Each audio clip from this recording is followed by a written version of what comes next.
All right, thank you for joining me today at the Onionhead Andrew live call.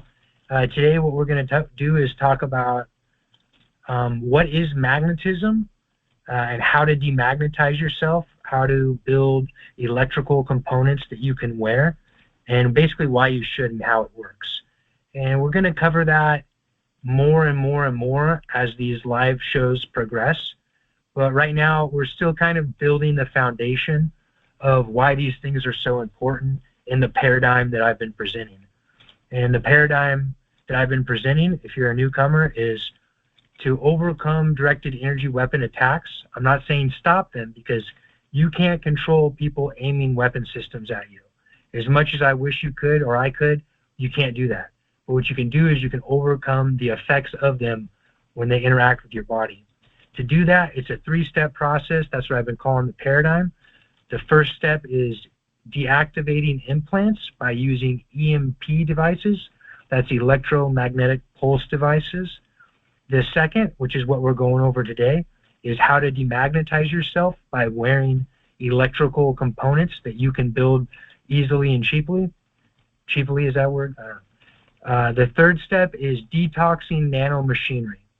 And if that seems like it's so far out there, what I just said about those 3 things and how to overcome directed energy weapon attacks, I suggest you go to Onionhead Andrew on Rumble or YouTube now. I finally was able to upload to YouTube, and look at the other live shows to get an idea. I cover in the other live shows an introductory to each one of those categories. So now what we're doing is we're going a little bit farther into how to demagnetize. Just like last week, we went into a little bit farther of electromagnetic pulses and pulsed electromagnetic frequencies and what they can do for you, in specific with targeting, but in general, surviving targeting, I should say, but in general with your health and wellness, because this is applicable to everybody. We all have nanotech in us now. And again, I covered that in, I think it was a live call number 3, if you want to go back and you want to look at it. But we're just going to keep moving forward.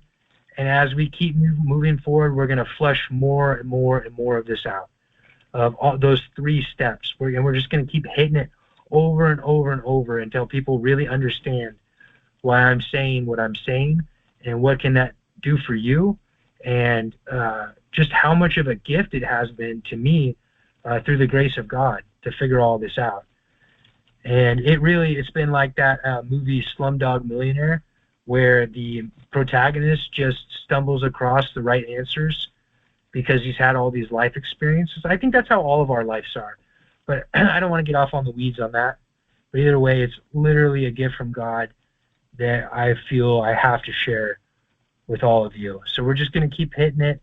Every week, we're going to keep hitting these same 3 points over and over and over in more and more and more depth.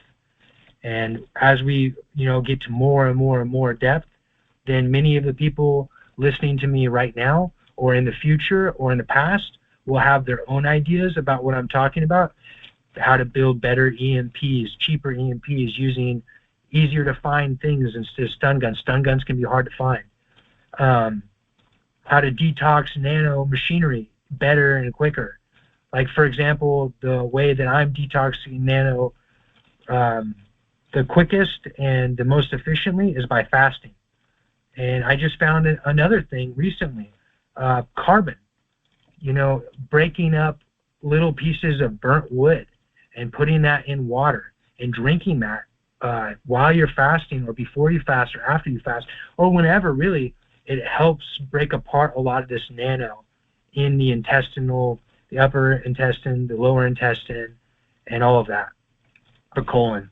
Those are primarily where that nanomachinery plaques. And again, if this is sounding like it's just way out there, go back and watch some of this stuff that's already been presented, and it will make a lot more sense. But as we move through this paradigm, we're all going to understand it to a greater detail. I learned when I present this stuff, people come back to me with new stuff that was literally just happening before I started recording this. And we move forward and we move forward and we move forward.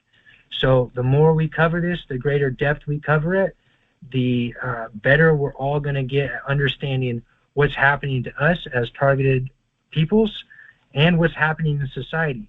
Because what's happening to targeted individuals is what's happening to society also. It's just targeted individuals, survivors, are getting it the worst.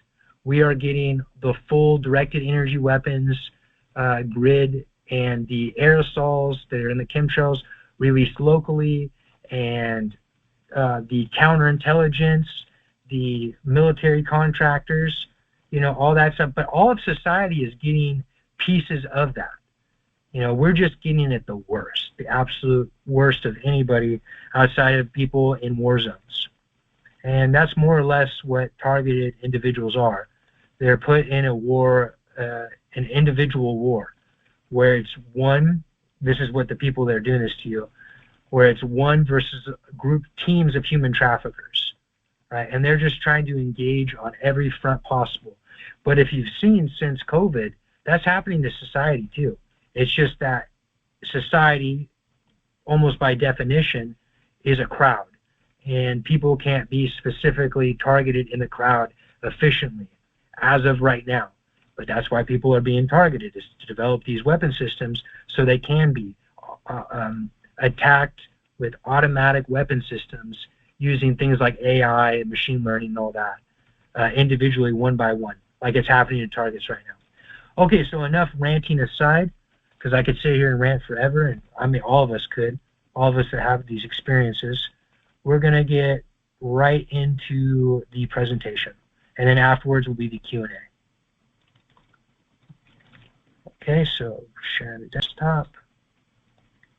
And here is the presentation. It is what is magnetism? That's the first part.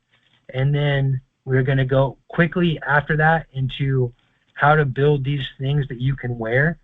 And in real time, they will help, they will help dissipate and attenuate the frequencies that are being sent at you. All right, because deactivating the implants isn't enough. The directed energy weapons still work without the implants there, but they don't work nearly as effectively. When the implants aren't there, you have a chance to dissipate and attenuate these frequencies and the heavy metals that are in your body.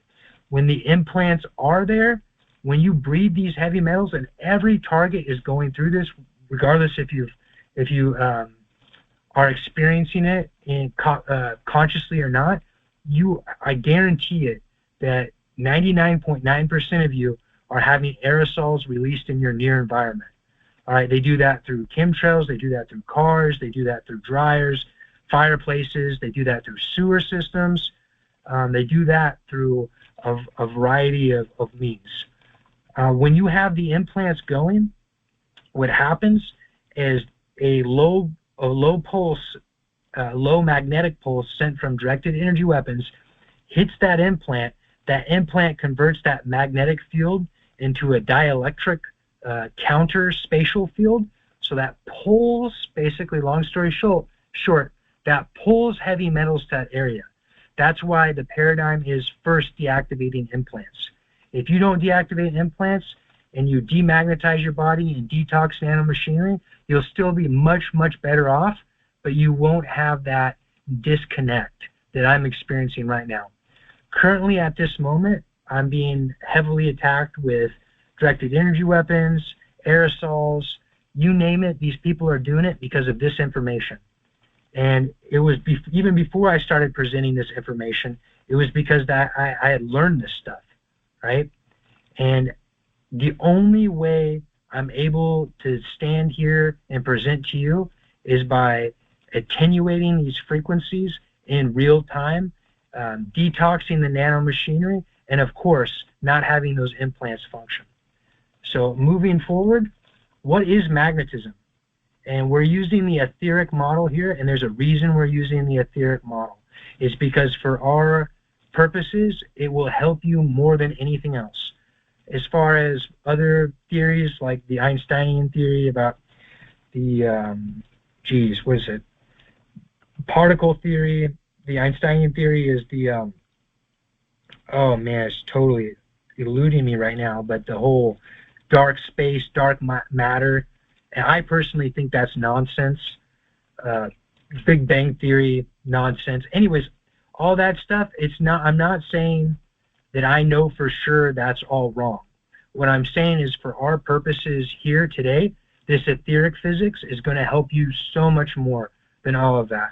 And when we get to the end with the Q&A, please ask me questions if you haven't understood the basic of what I'm saying.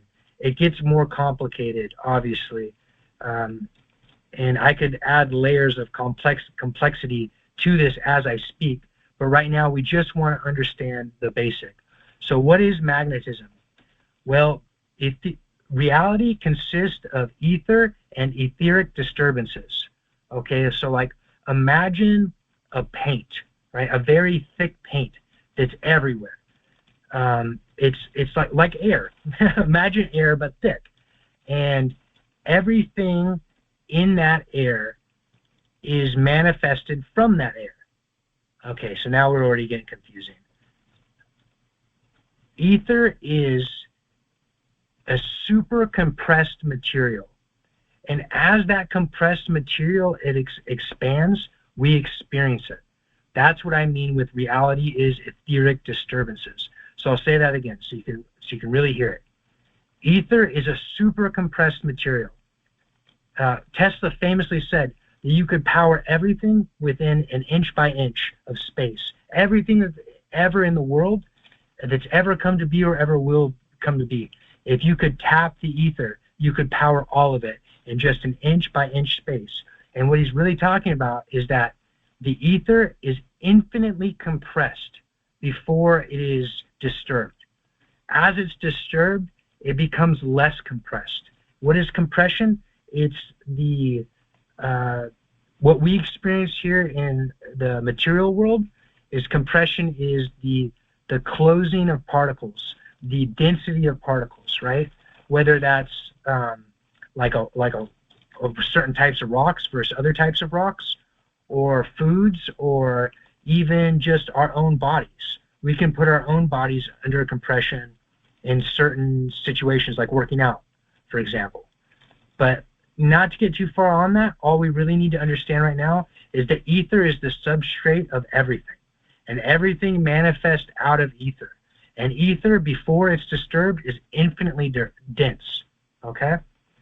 It's called, famously, from the people that were doing a lot of this early research, and by the way, these are the people that developed the modern electrical grid 100-something years ago. People like Edison and stuff, they funded them and took all that work, and then later through the Einsteinian crowd, the 1930s, 1940s crowd, they took all this and they turned it into math formulas and said that's why the ether isn't real, because these math formulas work. Well, lo and behold, they work because they keep adding variables to them, like dark matter or dark energy or whatever. I could go into that, and I will very briefly. What I mean by that is dark matter, the idea is basically that there is an effect that they can measure on the way the universe works, but they cannot see any real material there, any real particles there to justify it. So they call it dark matter, as in it's unseen. Unseen matter is affecting this, and it works because our math works. All right, I think you should be able to see what's wrong with that right out of the gate with just what I've explained. But either way, the people that created the most of the electrical things that we experience today existed 100-something years ago, and they almost all of them to a T believed in ether. That there was a substrate that everything manifested out of. That's what ether is. Okay, so was famously called the unmoved mover, and this is all going to be relevant to your day-to-day, moment-to-moment by the end of this. So stick with me. Once this ether becomes disturbed, because it's infinitely compressed, once it starts to get spaced out a little bit, it goes into a realm that we can experience. At that highest compression of what we can experience, we call that dielectric. Okay? Dielectric can also somewhat incorrectly be referred to as negative energy. If we were going to put that on the water scale, because you know water can hold a positive charge and a negative charge, we would call dielectric alkaline. If we were to put that on a temperature scale, because you know air can hold hot and cold, we would call dielectric cold, right? Because cold is, by definition, more dense than hot, okay? So the ether gets disturbed. The first time we experience it is dielectric. Now, from when something's dielectric, it's like the energy, whatever manifest thing is there, once it's in that dielectric realm, it wants to snap to neutral, okay? And the reason it wants to snap to neutral is because everything in this realm that we're experiencing has a neutral, has a balance to it, right? And it's the balance of this reality. That's another reason why we experience things, is because everything wants to rotate, revolve, or fluctuate off of its neutral. And I know this sounds a little woo-woo, but it'll make sense in a second. Over that neutral point is magnetic. So we've got the ether getting disturbed, and it's infinitely compressed, right? Infinitely compressed. And it starts to expand a little bit, right? We experience it. We call that dielectric. Still very compressed. From that point, dielectric energies naturally want to go to neutral. At neutral, there's another energy that's higher than that. That's what magnetic is. Magnetism is instability. It's like a hot, right? And neutral, like the temperature hot. And neutral is always the relative between the two. And I say relative because just like air temperature, it changes. All right, like room air temperature, right? If something is only hot if you've determined that room air temperature is less than that. Something is only cold if you've determined that room air temperature is more than that. Yeah, sorry, I'm a little confused there. Okay, so this right here, this whirlpool that you're seeing on your screen, this is an example of dielectric and magnetic energies working together at the same time. But there's a preponderance of dielectric energies. And we know that there's a preponderance of it, or a leaning of dielectric energies, because what we're seeing is things get sucked in. Okay, and this will make more sense in a second. This is the shape right now, what you're seeing on your screen. This blue circle right in the middle is the first disturbance of the ether. It's a dielectric ring. When this dielectric ring is created, when dielectricism comes into reality, it always comes into reality as a ring, right? And this ring is counterspatial. So in the center of it, it's sucking in all this energy, okay? Because it's still in a compressional, it's still more aligned with the ether that it came out of, and it's very stable. And to make it very stable, it has to be sucking in energy, right? Or etheric disturbance. Because that's really what energy is. It's all etheric disturbances. As that ring is formed, at that exact same moment, the magnetic toroidal balances it. That's where toroidal shapes come in, right? That's what you're seeing with all these yellow lines going around the outside. And if you can't see this, if you're phoned in right now, don't worry about it. I will have this recorded. We're recording right now, and I will post it to the Rumble channel. This will all make a lot of sense by the end. What I'm really saying here, okay? This is for functionality. The only reason I'm bringing it up, I'm not bringing this up for fun, even though it is very interesting. I'm bringing this up because by the end of this will give you a functional capacity with how or why you should be building electrical components for yourself to wear. Okay, so just to recap what I've said, say it one more time. This dielectric ring right in the center, this blue, is the first etheric disturbance. Remember, ether is the substrate of everything. Ether is everywhere, just like air is everywhere above ground. It's like that, but it's both denser than air, and it's everywhere. It's what makes up the earth, what makes up the ocean, what makes up the air, what makes up our bodies, makes up everything. And what we're experiencing when we're interacting with things is different densities of etheric disturbance and different functions and modes of etheric disturbance. So one more time, this dielectric ring is the first thing that gets disturbed when first thing that manifests, when ether is disturbed. The second thing that happens simultaneously, because time really doesn't exist, but it's kind of out there, is this magnetic toroidal field. This magnetic toroidal field is pushing out. The dielectric ring is bringing it in. All right, these two things balance each other. And basically what's happening is, and I won't get too far off on this, but we can in like a month or something, is that ring, once it reaches neutral, it gets a wobble. That wobble is a precession, just like the Earth has a precession. I think it's 33 degrees, 32 degrees. It's another thing the Freemasons co-opted. But that precession, it's something like that. That precession, right, what happens is that dielectric ring, it loses its stability and it starts basically turning. And as it's turning, this is all happening in real time.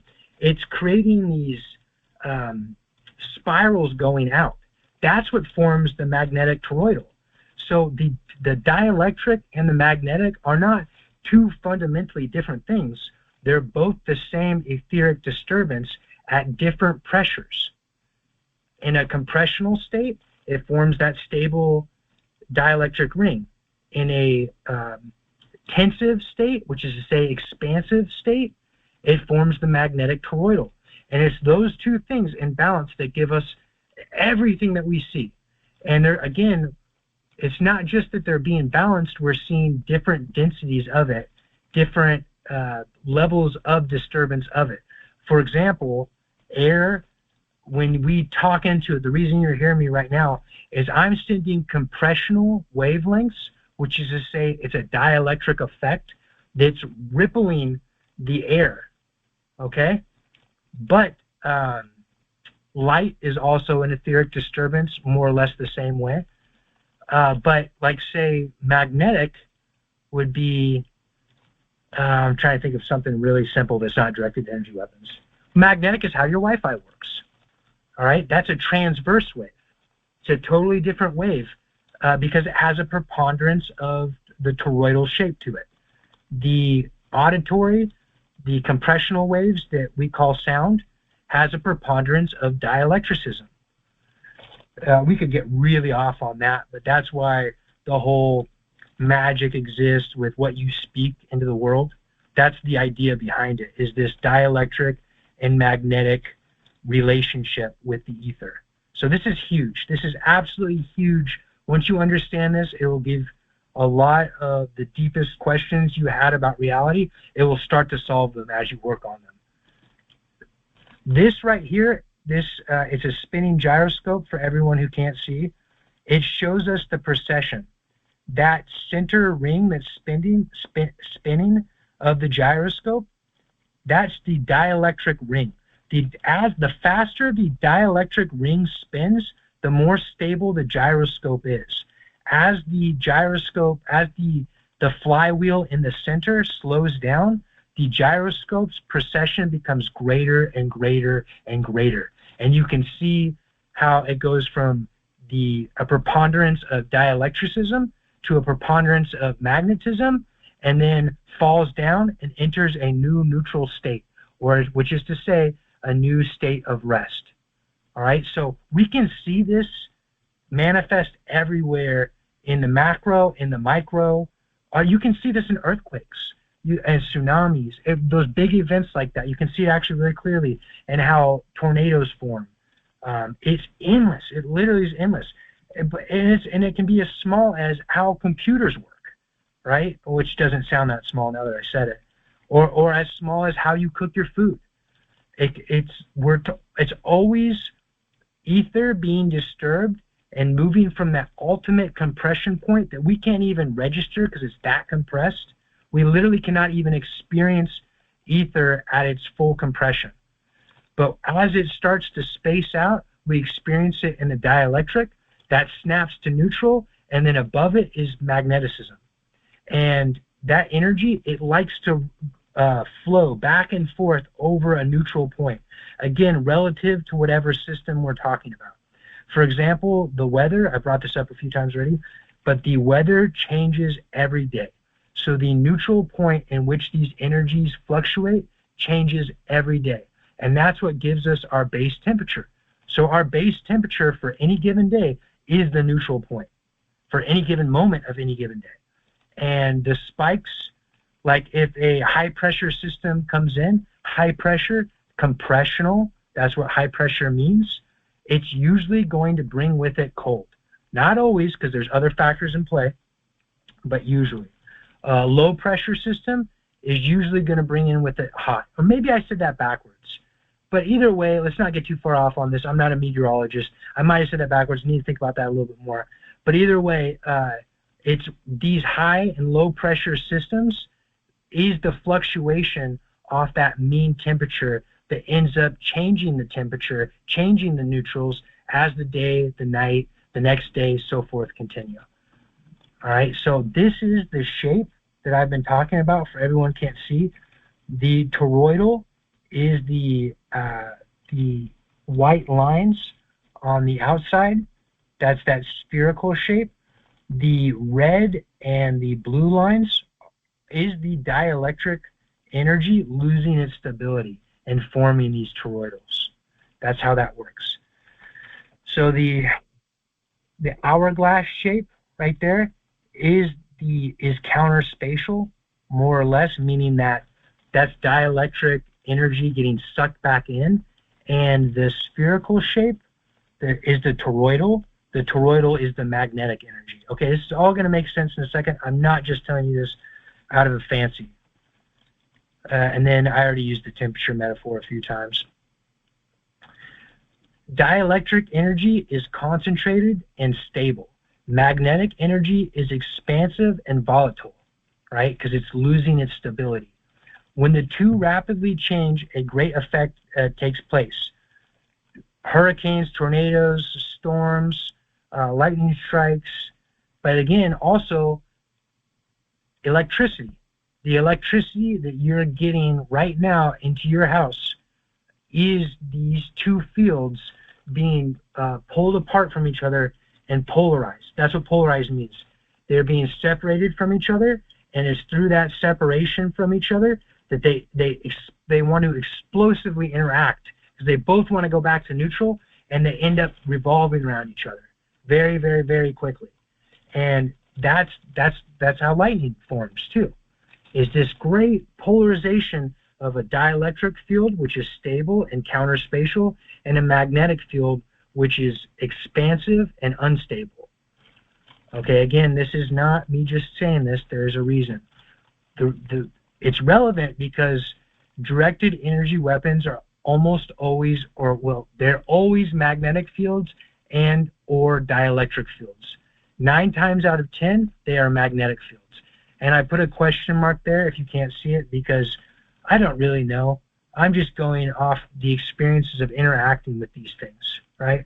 So 9 times out of 10, or maybe 99 times out of 100, something very high, when these weapon systems are interacting with my body, what I have to do is figure out how to take these magnetic charges and attenuate them, okay? That's why I put it there. Magnetic fields are transverse waves. A transverse wave is exactly what you think of. If you can't see me, what I just did with my hands is I made a wave-like motion. It's exactly what you think of when you think of waves. And then I'll tell you what compressional wavelengths are here in a second. But 1 out of 10 times, they're dielectric fields. Dielectric fields are compressional waves, and what that means, if you can't see me, I'm holding a string and I'm pulling it. Okay? That's a compressional wave. It's instantaneous transfer of energy. All right? It doesn't have to move against the direction of the energy. It moves exactly with the direction of the energy, or the flow, however you want to say that, the field being propagated. There's so many words here, and most of them are wrong, because it's very hard to talk about these things. But those compressional wavelengths are counterspatial, meaning they suck in. All right. The goal in your body when they're hitting you with these directed energy weapons is to create electrification by polarizing those two fields. All right. If the more they can polarize dielectric energies in and around your body and magnetic energies in and around your body, the greater electrification can happen throughout your body, going specifically through the nanotech that's in you. And it's not just in you, it's in everybody. How electrification in the body takes place. Now, I'm going to repeat this a few times so we really understand this. What implants are doing, this is why it's so crucial to get rid of them. What implants are doing is they're converting magnetic field energy into a dielectric field energy. All right? And what that dielectric field energy is doing when it's pulsing in your body is it's pulling heavy metals and nanomachinery to those spots. That's how there's so many things that can be said. Artificial nervous systems are being created. And what I mean by artificial nervous system is these nanomachineries and heavy metals, they form these tight bonds with each other around the implants. And then from implant to implant, they branch off. And what appears under a microscope to look like fungus. That's literally what it looks like. When they study these things in labs, it's mostly polymer based. And that polymer is based out of, or it's made, they look at the chemical substrate or an analysis of that polymer, they find it's full of crazy things. Vinyls, there's just so many things. I can't remember all the scientific names, but Clifford Carnicombe on carnicomeinstitute.com or .org. Man, I always get that mixed up. But he has done all the research on this. So this is not me guessing. I have primary source of what I'm saying. The implants are converting. He doesn't talk about the implants. He talks about the nano. The implants are converting a magnetic field that you're being hit with into a dielectric counterspatial field, which is sucking in real life material, all right? Heavy metals and nanomachinery. And around every implant, these things grow and grow and grow, and eventually they connect each other because of these pulses. They want to connect each other, all right? So that's what implants are doing. What directed energy weapons are doing, they're magnetic. 9 times out of 10, they're magnetic. And that's to say they have this toroidal shape that's being aimed at you. Every time you're getting hit with a directed energy, not every time, 99 times out of 100 or whatever, something like that, you're getting hit with a directed energy weapon, it's a toroidal shape that's been stretched out from point source, so whatever weapons platform they're using, usually a drone, to your body or implant wherever it's being hit. The nanomachinery is the slightly magnetic substrate that polarization is created on. It's like a wire. I mean, that's wires. It's a conductive material in your body that shouldn't be there. It's branching from the outside to the inside, and it's going everywhere. It's going in your brain, in your colon, your genitals. That's the places it most wants to be for the purposes of you being human trafficked. But it's everywhere. It's in your heart, your liver, your kidney, your organ sac is completely chock full of this stuff if you're not actively working through detoxing it and demagnetizing yourself, right? And if you get the implants out, even better. Without nanomachinery, only so much polarization can be created and directed. And I capitalize directed because that's a key concept. They can hit you with directed energy weapons without nanomachinery and without implants, but it can't be directed internally into your body to the specificity, that they are doing, that we see in real time in 2025. And it's not just didn't start this year. It's been going on for, since 1996 in some form. that's when the chemtrailing started. That's when the mass poisoning of the population with nanotech started. But I think the previous models of nanotech weren't nearly as effective as the stuff that's being chemtrailed on us right now. And what am I basing that off of? Look around. People, society has more or less lost their mind on, I mean, just about everything possible. And that didn't just happen in a vacuum. These blue lights aren't impacting people's thinking in a vacuum. The blue lights are interfacing. I'm getting off. I'm sorry. I could rant so long about all this stuff. But the blue lights are interfacing with the nanotech behind our eyes and on our eyes, especially if you're a target.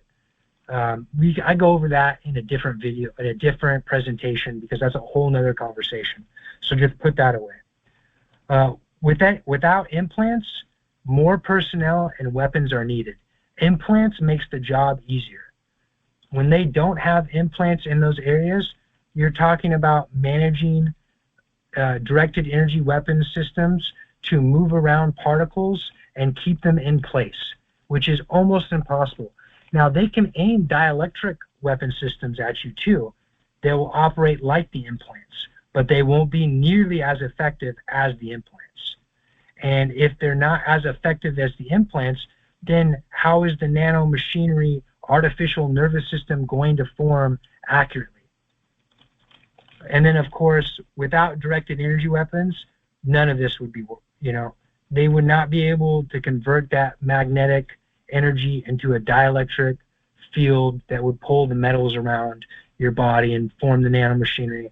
If we just had nanomachinery and not all the frequencies, and this goes for all of society, not just targeted individuals, then the nanomachinery would clump in our intestines and we'd poop and pee it out. Majority of us. The only people that would be really affected by it would be people that were in a chronically inflamed state. But we're all being bathed with frequency. So the frequency is providing the nanomachinery the capacity to grow very quickly and get to places it should never be, or should never have existed. All right, so what is happening in the body? That's what I was just covering, but I'm going to say it again so we really understand this. Implants, they are usually very small, all right? The implants that people get when they have surgeries are real. I'm not saying they're not real, but the average implant, even people that have the bigger implants have, is the small ones. Let me say that again because I made it confusing for no reason. Even if you've got the big ones you got during surgery, you've still got the small ones. I think I'm almost positive of it. I can't be 100%, but I'm about 99% that every target has got these very, very, very small ones. And these very small ones, they can be shot into you using rail guns from a distance, okay? Now, that's very hard to prove for obvious reasons. The implants are very, very, very small, and the weaponry they're using them to shoot into you is very, very much a secret. But there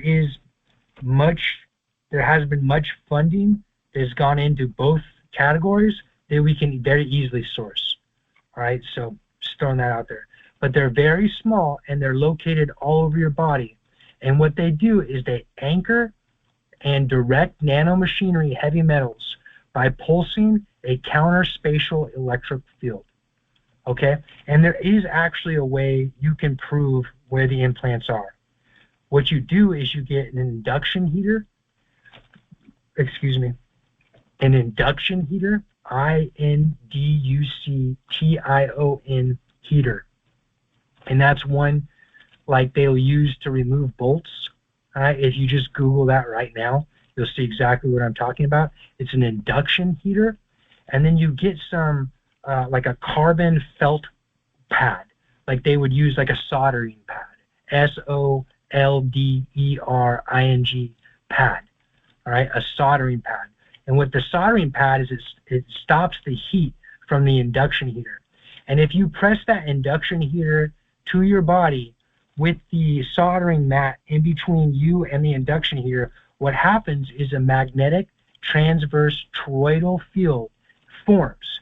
And what that does is that toroidal field, it breaks apart all the nanomachinery that's clumped around the implants. And then you can feel the exact place the implants are. All right? Or you can just totally skip that process, save yourself $200-300 buying one of these things, the induction heaters. So they're cheap. You can get one for like $80, I think, and just go straight to the EMP.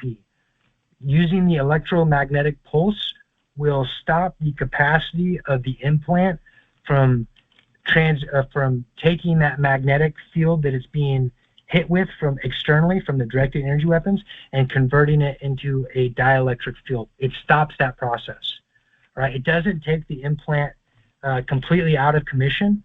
It stops the ability for the implant to function. That's why I said deactivate, because that's what it's doing. You're deactivating these implants when you run an EMP over it. And like I said, if you want to test this yourself, go out, buy the induction heater, go out and buy the soldering mat, and use the soldering mat and induction heater in conjunction, and you will find these implants one by one. I have done this. I'm telling you beyond a doubt, this is what's going on. Any of you can do this. It's just expensive. It's time consuming. And frankly, you're better off just going straight to the EMP. That's why I haven't talked about it till right now. If you want to prove to yourself that's what's going on, this is what you do before you deactivate the implants. And you'll see exactly what I'm talking about. The average target, I imagine, has got more than 10 of these suckers in them, less than 100, somewhere in there. Since I've been deactivating them, more and more and more and more has been shot into me using these weapon systems and electromagnetic railguns. And when one of these implants hits you, they're very, very, very small. It feels like a mosquito bite. It feels like a splinter, almost like a splinter's hitting you. That's probably the best way to say it. It can feel less than that too. It just depends the weapon operating, who's operating, how it's being operated, and how it's being aimed, more or less. How much power is being put into it, the implant being shot to get to you, right? And there's a lot to that conversation that we'll cover more and more as we continue through the paradigm. Nanomachinery, this again, we're going over what is happening in the body. It's implants, nanomachinery, and directed energy weapon effects. But the second part, nanomachinery, it's forming in clumps of heavy metals around the implants, and it's connecting implant to implant with polymer-based construction. It is the wires or the vector for the electrification process. If you can hear my dog barking, I'm sorry. You know, I said before this started, there's going to be a lot of stuff happening in the neighborhood. This is just more of it. The last category is directed energy weapons. Directed energy weapons are accessing the implants, which are now connected to the nanomachinery, and they're sending harmful electromagnetic frequencies into the body. All right, that harmful electromagnetic frequency, when it gets into the body and interacts with the implants and other things, the nanomachinery makes objects like implants. It's creating that electrification process. All right, this is a woman, and this is just a real quick visualization of what I've been saying. The yellow dots would be like implants, and the red lines would be like nanomachinery. And they can just kind of show you how these artificial nervous systems would be constructed. Now, the ones that are actually constructed in our bodies are much more invasive than this, and there's less implants, less yellow dots. This is just a visualization to help you understand what I've been saying. Okay, so now, why have I been talking about all this? It's to get you to understand what wearable electrical components are really doing. Inductors, like coiled wire, what they're doing is they're converting electrical fields into magnetic ones. And when you convert an electrical field into a magnetic one, it creates a toroidal, like we've been talking about, because that's the magnetic field is toroidal. And the toroidal shape, which is to say the donut shape, when it's situated around your body, will actually break up the nanomachinery in real time. The nanomachinery is magnetic. So when you induce magnetism over it in a more a stronger way than the directed energy weapons can supply, it falls apart. Okay? So that's what inductors do. And what is an inductor? An inductor is a coiled wire. I'll show you here in a second what I'm saying, exactly what I'm saying. The other thing is capacitors. Capacitors are layers of aluminum and plastic wrap. Okay? You can make capacitors any given way. A capacitor really is layers of conductive and insulative material, which is, say, material that can hold electricity and material that can't, right? Like the wire and the rubber that goes around it. When you make capacitors and you wear capacitors with inductors, you're creating a electrical component that will attenuate. It will dissipate frequency that's being sent at you. So we're not talking about shielding. We're talking about attenuating and dissipating these frequencies using electrical theory, all right? More specifically, using etheric physics. The easiest way to make capacitors, the cheapest and easiest way by far, is to layer aluminum foil and plastic wrap. Or in America, we call that saran wrap. But it's plastic wrap, cling wrap, whatever you want to call it.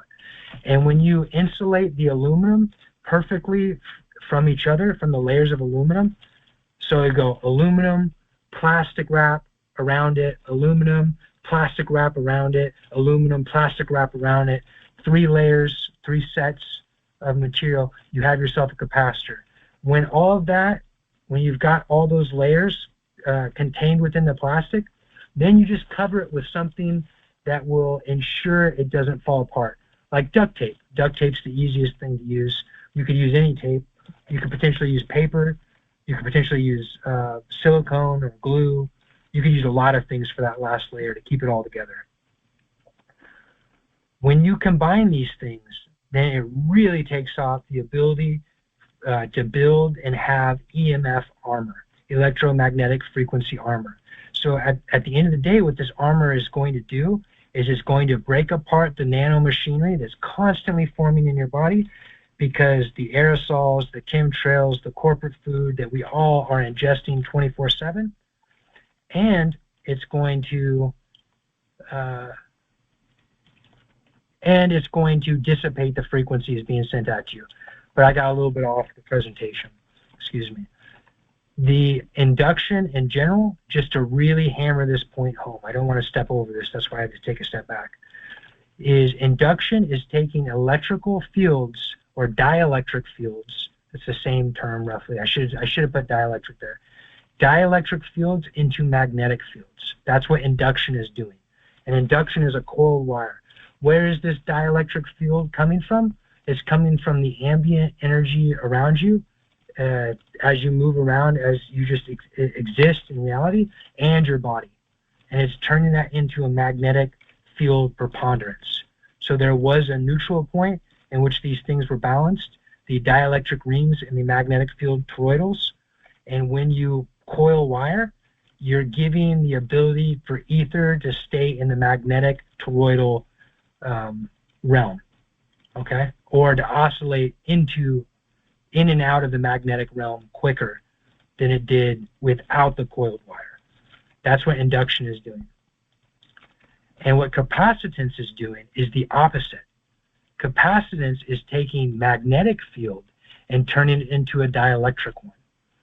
And in practical terms for our EMF armor, what it's doing really is it's dissipating the magnetic charge directly from the deuce, directly directed energy weapons.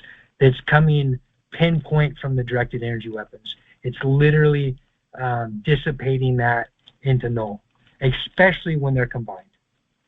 So again, I put another picture here. By the way, this is Ken Wheeler. All of this work I learned the most accurately from Ken Wheeler. He's got a YouTube, it's Theoria Aposphia. He's got a book, it's called Uncovering the Secrets of Magnetism, or the Hidden Secrets of Magnetism. Both are very much worth your time. If you ingest enough of Ken Wheeler's stuff, like osmosis, you will learn this. It took me forever to figure it out, even though once I figured it out, I was like, oh man, that was so simple. But when you hear it the first time, it's just like way out there. You're like, what's going on? Dielectric and magnetic, what does that mean? And what is this etheric substrate that he keeps talking about? But if you read that book, you'll get this the quickest. And like I said, this can really help you in real time by building, knowing how to build or why to build and when to build induction and capacitive fields. But also you can just do it. If you just start doing inductors and capacitors, then you'll figure it out without having to know the theory behind it. You'll figure it out just by feeling. When you have too much inductance, it literally feels, everything feels rapid. Your heart, your mind, your organs, whatever. When you have too much capacitance, it literally feels like the air has been taken out of the room. You feel very stiff and it becomes very hard to think. So they become opposites that become pretty obvious when you start messing around with this stuff. And the EMF armor is when you mix the two together. Okay? So I've been saying that a few times now. If you can look at the screen, you can look at the little screen, you should be able to see me. Again, I'll show this during the Q&A too. This is just wire. This is just Romex wire. Romex is the most standard building wire that you would get at any hardware store. This is so cheap. It's 3 wires. What you're seeing here is the insulative cover for it. And what I did is I just twisted all of this with a power drill. And the reason I twisted it is because it forms toroidals better using the etheric model when you twist it. And the reason for that is because I'm adding compression. I'm adding a dielectric energy. So when I put it into the magnetic field, it's like, even though this is technically just an inductor, it has capacitance because I twisted it. All right, here's another twisted wire. You don't have to twist the wire though, it's just wire. All right, I've got other wire. It can be any wire that you can comfortably wear or put in a configuration that you can wear. This was from a battery cable. All right, it can be literally any wire. This is a capacitor mat I made. All right, what you're seeing here, it's got tape over it. I was wearing this on my wrist and on my neck at certain points. All right, just like that. What this is it's about 4 layers, something like that, of aluminum and plastic wrap. And then I just covered it with some masking tape, some really cheap tape I had. This is the aluminum tape I was talking about. This is a really easy to work with aluminum material because it's tape, it's sticky. And the plastic wrap is exactly what you think it is. I accidentally left it outside, but it's just the cheapest, easiest to find insulator. Now, when you mix the two, and again, I'll show this again. It is miraculous. It's a gift from God. You can make some crazy things. What you're seeing, what I'm holding up, if you can't see, is this it looks like a professional wrestling belt. All right, and what this is it's layers of capacitance and inductance. It started off with wire that I twisted. So at the core of this is wire that I twisted that's running parallel to the wrestling belt, what looks to be a wrestling belt. That's at the core of it to give it shape. Once I had the shape, I wrapped it in aluminum tape to give it rigidity. Once the aluminum tape was there, then I started the plastic wrap aluminum tape layers. Once I had 3 or 4 layers, then I wrapped more wire around that. All right, and I wrapped the wire going the opposite way this time, which isn't necessary, but that's just how it worked to build that component. Once I wrapped the wire from the beginning of the wrestling belt looking thing to the end of it, I covered that with more layers of capacitance. Now, what that wrestling belt does is it attenuates frequency very effectively. All right, I can wear this on my body and feel the overall effect throughout my body. But if the directed energy weapons that are hitting me are hitting a more precise area, then I would have to move that wrestling belt to that general area, right? Because we're talking about different magnetic charges and how they dissipate through the body and that type of thing, which we can cover later on once people start building these braces and have a little bit of experience under the belt of what I'm talking about. Currently, I am wearing a brace. I am wearing inductive and capacitive layers together, which is to say the coiled wire and the capacitor mats. Right? You can make these capacitor mats as small as this or as large as a blanket. All right? But be careful. You want to keep everything balanced, and you're going to understand once you start messing with these things what that means when you're out of balance, because it feels like you're being attacked. That you didn't do it to yourself, because if the directed energy weapons weren't there, none of this would be going on, but at the same time, you are controlling that. And once you start building braces, you'll see what I'm talking about. All right, so just to recap one more time, and then we'll get into the Q&As. One, deactivate implants, and I've covered why I think almost positive almost every target has them, because we're talking about how the body gets electrified, right? And without the implants, the nanomachinery is not held in place. And if the nanomachinery is not held in place, then the directed energy weapons can't be directed, throughout your body. They can only hit the external parts of your body and go so deeply into your body in an uncontrolled way. But with the nanomachinery there, it's giving specific channels to access specific synapses within your brain. That's how specific the nanomachinery is. So when people go, and this is not to call anybody out, that's not the point, but when people say that these things can happen without nanomachinery, without implants, yes, 100%. 100% they can. But they cannot to the specificity that we are currently seeing. Right? What we are seeing on the ground is an MK Ultra shooter every other day. I've seen, and this is a hard subject to talk about, but I've seen several targeted people lose their ability to rationalize and go off and commit violent crimes. And we all know, every target that's here, we all know of a lot of those big cases, like Myron May, for example.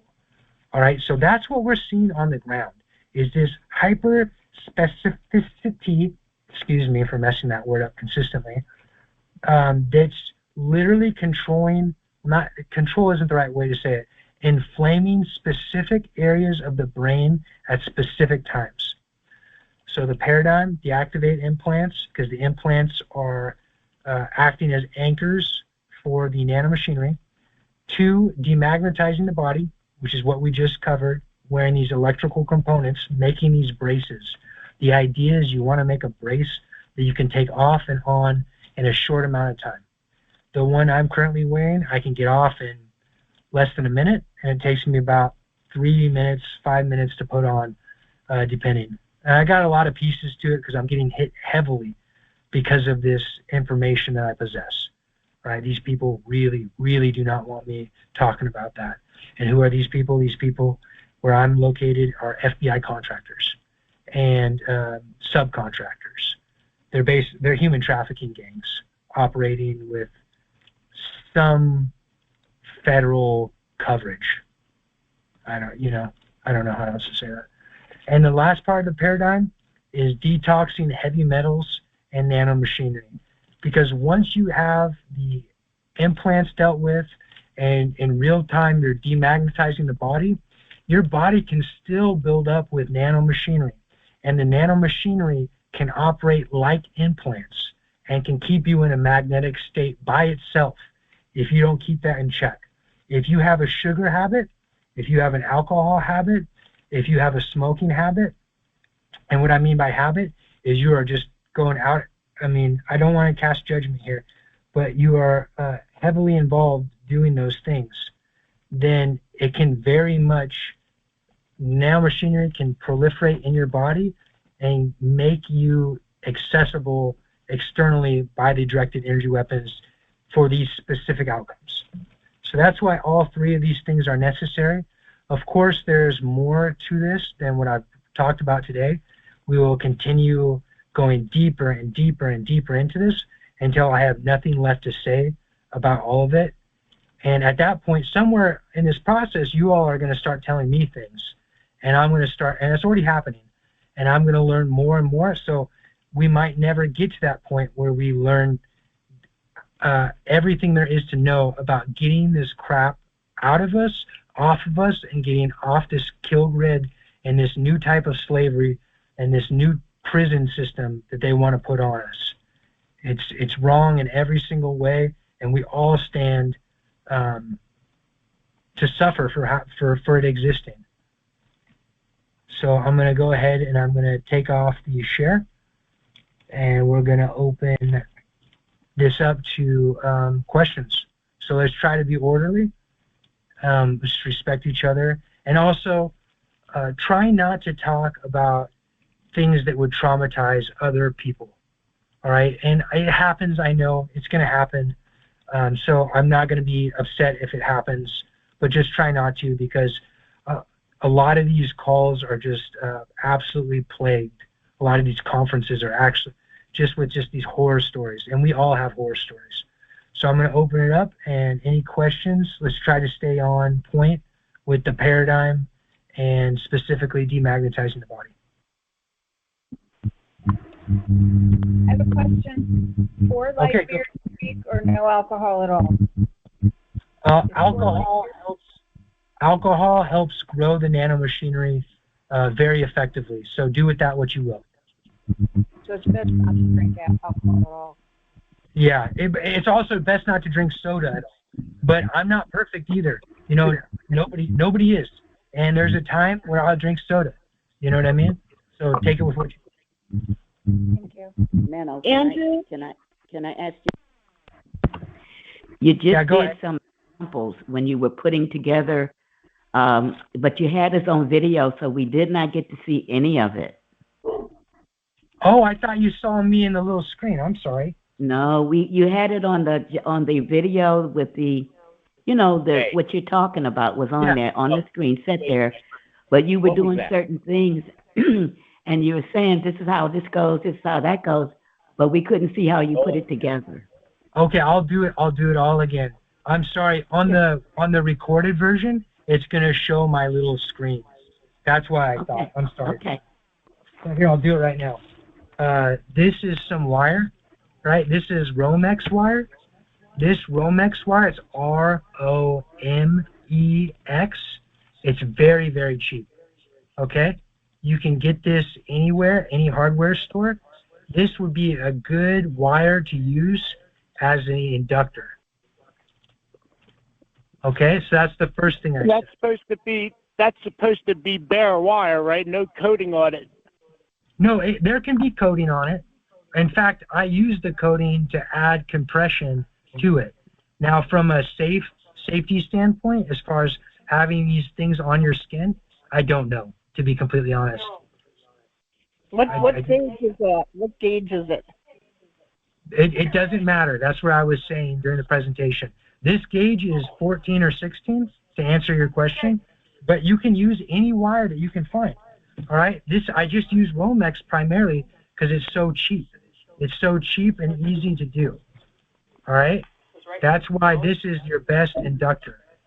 But I have other wire that I just have because I was messing with it, and it's like 20 gauge. And well, how did you put together the plastic and the aluminum? Okay, so what you do is you use layers. All right, obviously, sorry for being delayed, but this is aluminum tape. Okay, you can use aluminum tape. It's very easy to work with, but you can also use aluminum foil. And what you do is you put the aluminum foil down on like a table or something like that, and then you just cover that in plastic wrap. That's your first layer. Your second layer, you put aluminum down, then you cover that with plastic wrap. Third layer, fourth layer, fifth layer. You know how many? You want to do probably 3 layers at minimum. Okay. And then you cover all of that with duct tape. Okay, got it. That's how you make it faster. Now, the other thing I was showing, oh, sorry for that. It'll be on Rumble, on Onionhead Andrew on Rumble. And YouTube now. I'm on YouTube also. Onionhead Andrew on YouTube. And I have a presentation already of a DIY of how to make these things. So I suggest everyone go and watch that video if you want to do this. And I suggest everyone is being targeted do this. But this right here, what you're seeing on the screen, is like a wrestling belt. And this is what I was saying. I made this, and then I put a ratchet strap as like the belt loop. I'll do anything with anything. I'll scavenge any material I can from anything because I don't have money. None of us But that goes around your waist? Yeah, this goes around the waist. But I don't need this one so much anymore because I'm wearing a big brace right now. All right, I've combined these things, like I'm about to say in this wrestling belt, into an even more effective one that I wear more or less 24/7. All right, because I cannot stand to be attacked anymore now that I know how to deal with it, and all of you will too as you move through this paradigm. But either way, what this is, this wrestling belt looking thing, is it's wire that's twisted at the core of it. Okay, that's what gives it its first shape. The wire, what I did at that point is I wrapped it in aluminum tape to give it more rigidity. After it was in the aluminum tape, I wrapped it in plastic wrap and then aluminum tape and plastic wrap and aluminum tape like 3 times. Okay? At that point, I took even more wire and I wrapped it going the opposite direction around this whole belt. So there's 2 layers of wire and there's 2 separate layers of capacitance in here. And then after that second layer of wire, I wrapped it again in plastic and aluminum tape, about 3 times. So in total, there's 2 sets of wire configurements in here, 2 sets of inductors in here, and 2 sets of capacitors in here. And this is what I'm talking about building braces. When you build these things, you will see what I'm talking about. We're not shielding frequencies, we're dissipating and we're attenuating them. One last. Go ahead and unmute yourself. Because there was a lot of background noise. I just muted everybody because there was a lot of background noise. Andrew. Onionhead, look, can I ask you one more question, Onionhead, then I'm out of here. Is a coiled mattress okay? A coiled or wire mattress good to sleep on? It's going to make the magnetic directed energy weapons have more magnetic potential. So no, don't get one. So don't get one. Yeah, it'd be best to sleep on something that, or even insulate yourself from those coils, using insulative material like big rubber mats or something like that. All right. Yeah. Andrew. Yeah, go ahead, Lily. When you mentioned this wooden stuff, with water to drink the water of the burnt wood and all that, is for carbon purposes. Is it good? I think that it works to take activated charcoal that kind of dissipates a lot of it, and like on a daily basis, Yeah, it's really good to take activated charcoal. Like I said, I've just started messing around with it, and I noticed it's fantastic for during fast and pre-fasting. Yeah, it sweeps a lot of stuff, the activated charcoal. How much activated charcoal do you take? I just started messing with it, but I just have regular charcoal, and I just broke it up and put it into a cup and drank it. So it's hard for me to measure it, to tell you a measurement. Hey, Liliana, how much do you take, Liliana? I have to take it back again, but I was taking 10 capsules per day, spread out throughout the day, to sweep this stuff away. Hey, Andrew, can you hear me? Yes, I can hear you. Go ahead. 2 things, real quick. First, observation. The wire you're showing, I was paying attention, that looked like 4 gauge, or even thicker than 4 gauge. When you say 12, 14, 20, it becomes so thin you can barely handle it at 20 gauge. So are you sure? Yes, because it's wrapped in insulated wire. That's wire for housing, all right? And what I was saying is that I use that because it's so cheap and it works. But you can use any wire you want. The thinner gauge works too. Yeah, second question. Uh-huh. For the aluminum, when you buy the barrier foil, they use that in AC duct also for insulation. It's a thick bubble foil with the plastic already in the middle in bubble form. So wouldn't that be easier to make this? It will take less time because it's already aluminum plastic in 3 layers, and you can roll it up with a plastic. I know exactly what you're talking about. You're talking about that Reflectex material that's insulated. It's insulated. It's like bubbles on it, but you have to buy non-perforated, no holes in it. And so there is aluminum foil. There's a bubble plastic wrap middle. Then again, aluminum foil. And when you make I made a hat out of that in 6 layer. So yeah, that would work. But you want the layers to be as tight to each other as possible.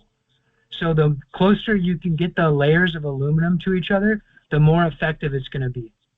Yeah, I made a 6-layer hat, and it's all duct taped together. And I that only for sleeping because I look like a clown wearing this all day. And it goes.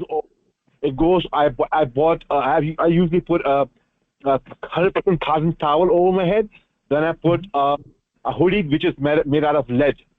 You can buy that from for medical purposes, for X-ray. It's a lead hoodie. On top of that, I put this, and it does not eliminate everything, but I can see difference when I'm sleeping. Yeah. So okay, you basically made a rudimentary capacitor, which is what we're doing, right? And if you make it the way that I've been talking about, it'll just be more effective. And then when you mix that capacitance with the coiled wire, which is inductance, then we don't have to think about shielding at all. Then throw your lead away, or maybe not throw it away because it's nice to have it, but then you can be attenuating. And what I mean by that is it's like a trampoline, right? And like that trampoline has that membrane of the top of the trampoline, right? That's like what you've created. Hold on, I'm sorry, my dog is freaking out. Just give me 1 second, just literally 1 second. I bet your dog is getting attacked right now. Oh, yeah, he definitely is. Poor thing. Yeah, he definitely is. He's a good dog. Okay, so the membrane, all right, that I was just talking about, it would be like, this is just a theory, right? This is just to help you conceptualize what I'm talking about when I'm talking about attenuating. It'd be like a membrane, and then as these energies hit it, there's a vibration, okay? When you put inductance and capacitance together, you are creating that membrane to catch those frequencies, all right, and vibrate them away, right, to vibrate them back to a neutral standpoint. So we're not dealing with like a shield where we're stopping the energies or they're refracting or reflecting. What we're talking about is taking those vibrations back to null. I know that's a bit much. Sorry, that was. Okay, but I was going to say, is there a video on YouTube? You showed us the wires and the belt you made. Do you have a YouTube video where I can go and see you making that from the very scratch? You take a wire and do this, step 3, maybe 30-minute video, whatever. This way, those who are less technical, they can watch your video and do along as long as you're doing along with you. Yes, there is. It's on Onionhead Andrew, one word, on Rumble or YouTube. And the video is called How to Dissipate Frequencies, or How to Stop. You'll see it. It's like one of the last 6 videos. Thank you. And if you don't see it, you're welcome. If you don't see it, email me and I'll send it to you direct. Thank you very much. I'll let other people ask questions. Okay. Thanks for the questions. I feel that. What was the name of that rope that you mentioned a moment ago? What was that? The rope inductor, that cable rope that. Yeah.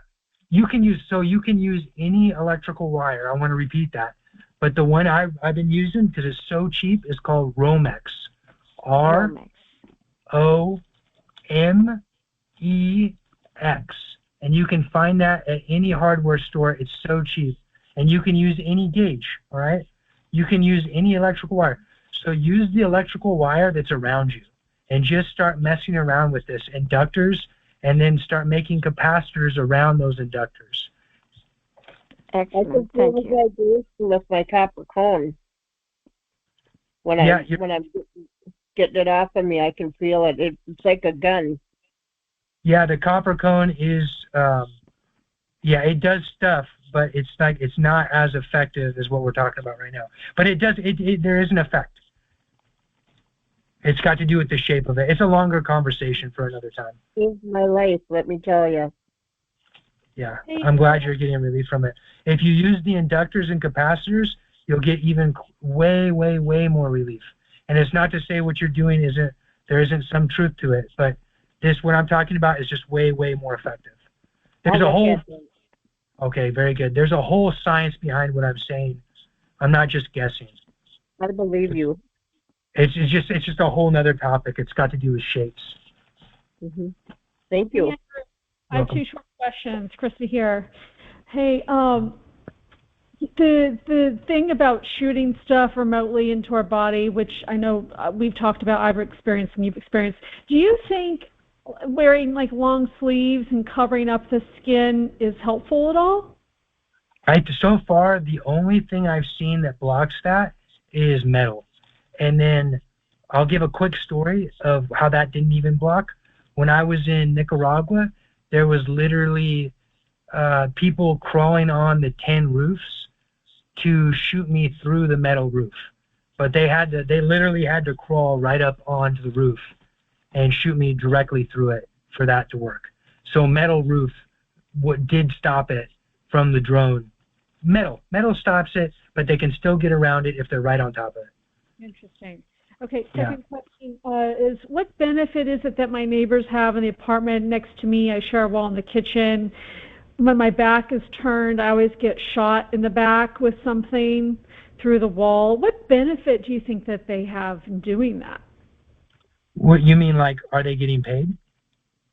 Well, I mean, or what's the goal? Those are the implants. So the more the implants they can get into you, the more, and they don't even know this, by the way. The average person doing this to you has no idea really what they're doing. They're just doing what they're told. They're just following a book. You know what I mean? A set of guidelines.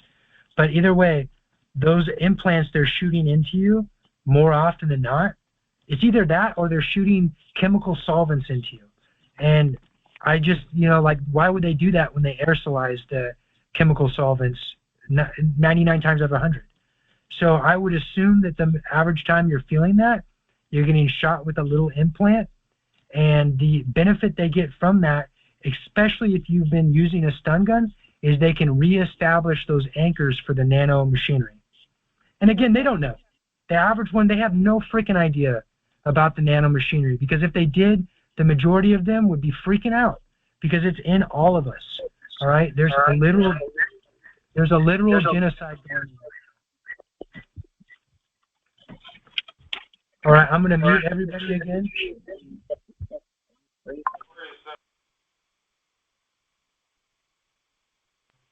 Please. So whoever's got the next question. Oh, can I just ask one more thing? Yeah, definitely. Could it be there's something, I don't think it's Bluetooth, but it's blue something, where they have some ability to use the blue light or blue something that triggers the body that they have on their phones? Could it be that through the wall? I don't know. I don't know. Okay. Sorry. Yeah, there's so much to it on the weapons side that I don't know. Okay, thank you. You're welcome. I have a few questions. All right, go ahead. You were talking about the shape is very important. Can you hear me? Yeah. Like, I made this. Yeah, that's the idea. Yep. I don't know exactly how to wear it, or should I build it up, or does it go like between my legs and up my shoulder, or around my waist, or what should I do with it?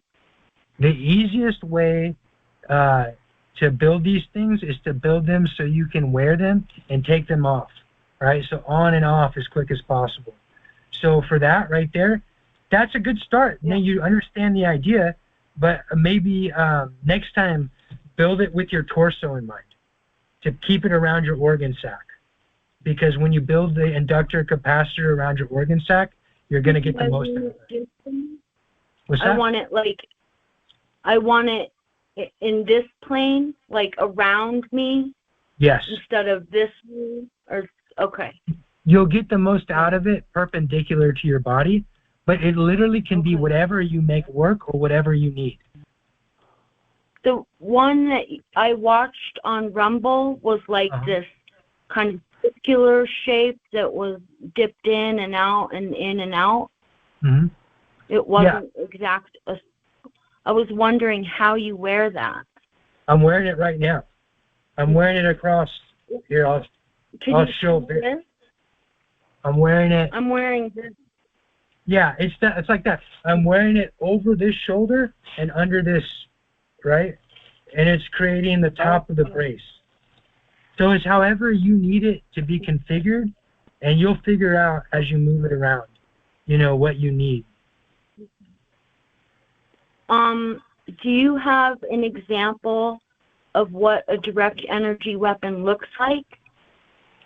Oh, geez, there's like 1,000 different models. But if you look up active denial system, you can see the ones the government uses on the public without it being a secret. Okay. When you're making these inductions, do you start with aluminum or you start with plastic? The induction is the coiled copper wire. The capacitor is it does not matter. It does not matter. You just want to make sure that the aluminum and the plastic is separated. So the plastic is separating the layers of aluminum from each other. That's the key part of the capacitors. Okay. Can you say more about the polarizing? What you said that they're polarizing the two? Yes, that's why I was talking about the dielectric and the magnetic, why I gave a brief understanding of etheric physics, is so that you can understand that both of these energies, two different wavelengths, are conjoined to make the electricity process. Now that's regardless. That's every electricity, whether it's a lightning bolt or the wires in your house. All right? The same thing is happening along the wires, the nanomachinery wires in your body, using the implants and the directed energy weapons. All right? That's what I meant by that. They're literally using two sets of energies. Well, it's the same energy, but at different pressures. The greater the difference between those two pressures, the greater the electrification of your body. That's literally what voltage is. The more of that voltage that flows, that's current. All right, so that's the two elements of electricity. We'll cover that greater in a different conference, because now we're talking about the next layer of understanding. All right, we're getting into voltage and currents. I wanted to tell you, I was curious if you would give an example of using the stun gun. Like, do I hold it on and move it around me, or do I keep pushing it on and off? Or do I just keep moving it? You're going to turn it on one spot, hold it there for 2 seconds, then move it a little bit over, and then do the same thing. And you're going to do that all over your full body. It's going to take time. Okay. And then after that, you're going to feel for these things getting shot into you. And then you're going to be aware of break-ins and stuff like that, because that does very much happen. People get their houses broken into, and they wake up with needle marks. A lot of the time, those needle marks are these implants. Unfortunately, it's very sick. I have some scars on me that I have, nothing happened there that I'm aware of. And I think that, I know I got dental implants. I know I had an implant in my belly when I had a cesarean. And I have felt a lot better since I have been using that. but I didn't realize to hold it in one place for 2 seconds. Yeah. So I'll try that, but I have definitely felt a difference. So I'm excited, and this is exciting. Thank you. Oh, that's great. I'm glad to hear it. Hey, by the way, quick question. That brought up stun gun. Is that right? I might have missed part of this. Is that one of your videos? How to use a stun gun? One of your YouTube videos? No, I really should. I'll try to make it soon. But it's exactly what I was telling her. It's Rachel. It's 2 seconds in any given area, and what you want to do is you want to aim the coil that you make with the stun gun over that area that you want to impact. All right, and keep your body away from the spark gap. The spark gap is what will shock you. The coil itself is insulated wire. If you've made it correctly, you pretty much have to make it with insulated wire, or else it will short circuit, and you're insulated from that. So you don't really have to worry about the wire shocking you. You hold the coil to that area. You turn it on for a second, 2 seconds, right in between a second to 2 seconds. It'll get all the little implants in that area. Move it an inch or two over in any direction. You do the same thing. And now you do that all over your body. Any cheap stun gun will do, huh? Any cheap stun gun? You want a stun gun with a good switch. All right, that's the big thing. Give me 1 second. I'll grab one and I'll show you. Just give me 1 second. Stick to it. It's like a ruler, like a measuring ruler stick. It's not actually, but it's like it. And then what I also did is I hot glued some. All right, here's a good stun gun. I've used this one a lot. I don't know what brand it is. Safety Vital. It doesn't matter. These are generically made. They're made this model in particular, it's made by lots of different factories, or maybe the same factory, and lots of different labels are put on it. But the key part of, you want this model, this type, because it's got this nice toggle switch. Okay? That nice toggle switch won't burn out. The cheaper... I'm sorry, go ahead. Is it possible to do a 10, 15 second demo how you use it, like on one spot only, so we can get an idea? Okay, so I just turned it on. All right, put it over that spot. 1, 2, move it. 1, 2, move it. 1, 2, move it. 1, 2, move it. Just like that. Okay, thank you. You're welcome. Now, I bought the enamel wire. Do you touch your skin with it? Hold on, Liliana. Hold on. We had somebody before you. Okay. I bought the enamel 18-gauge wire, but it says enamel on it, but it looks so clear that it doesn't even look like it has enamel on it. There's any protection. It looks like it's. That's how that magnetic wire looks. You're fine. That'll be fine. Yep. You'll be fine. Do you touch your skin like you did before directly with it? Yes, but this has got. Remember, I was saying this is magnetic wire, just like the previous Charlie was just asking about. It looks like it's bare wire, but it's not. It's got enamel coated, and not only that, but I went ahead and I put a lot of hot glue because I wanted to keep this nice shape. This is the best one I built. It's really, really good one. I used magnetic wire. I think the magnetic wire was too high of a gauge. It was like 28 gauge. I wouldn't suggest getting that high. Get like a 20 to 24 gauge magnetic wire. That's the best. 18 will be fine too. 28's fine too.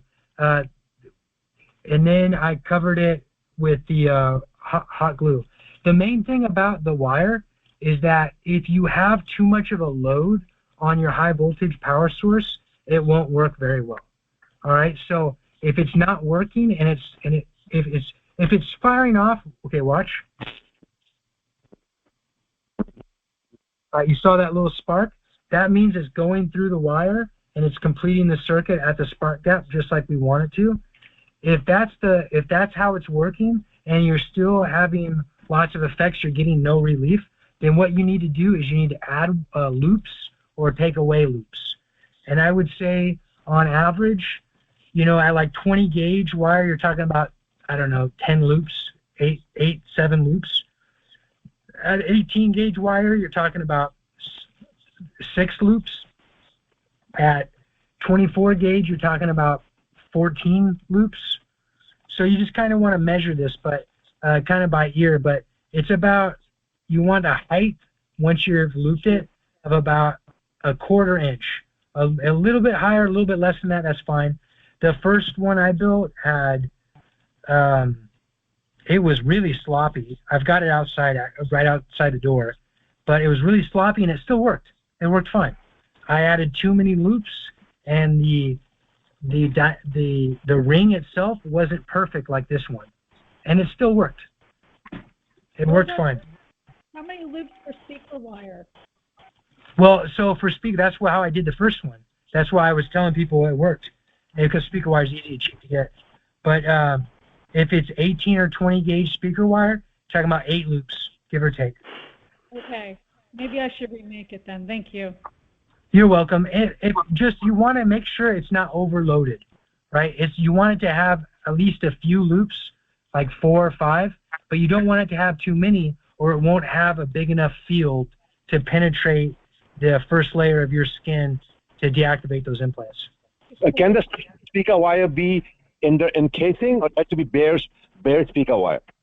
If it's bare, it will short circuit, so it needs to be insulated. Andrew, once I accidentally but very briefly gave myself the charge, the spark gap or whatever. You hit the spark gap? Yeah, and however, I wonder if that helped mess up the semiconductors or disable them or mess them up, with the electrical charge. You're 100% right. That's very intuitive, Liliana. That's how James Shin, the guy that figured this out, that's how he figured it out. He said this in his video, so I'm not guessing. And if anyone knows how to reach him, please reach out to me and tell me. Still haven't been able to find him. But either way, what he said is that he was in so much pain one day, he took a stun gun out of an act of desperation, and he felt like it was right to do at the time. And he just held it to himself with it being activated, right?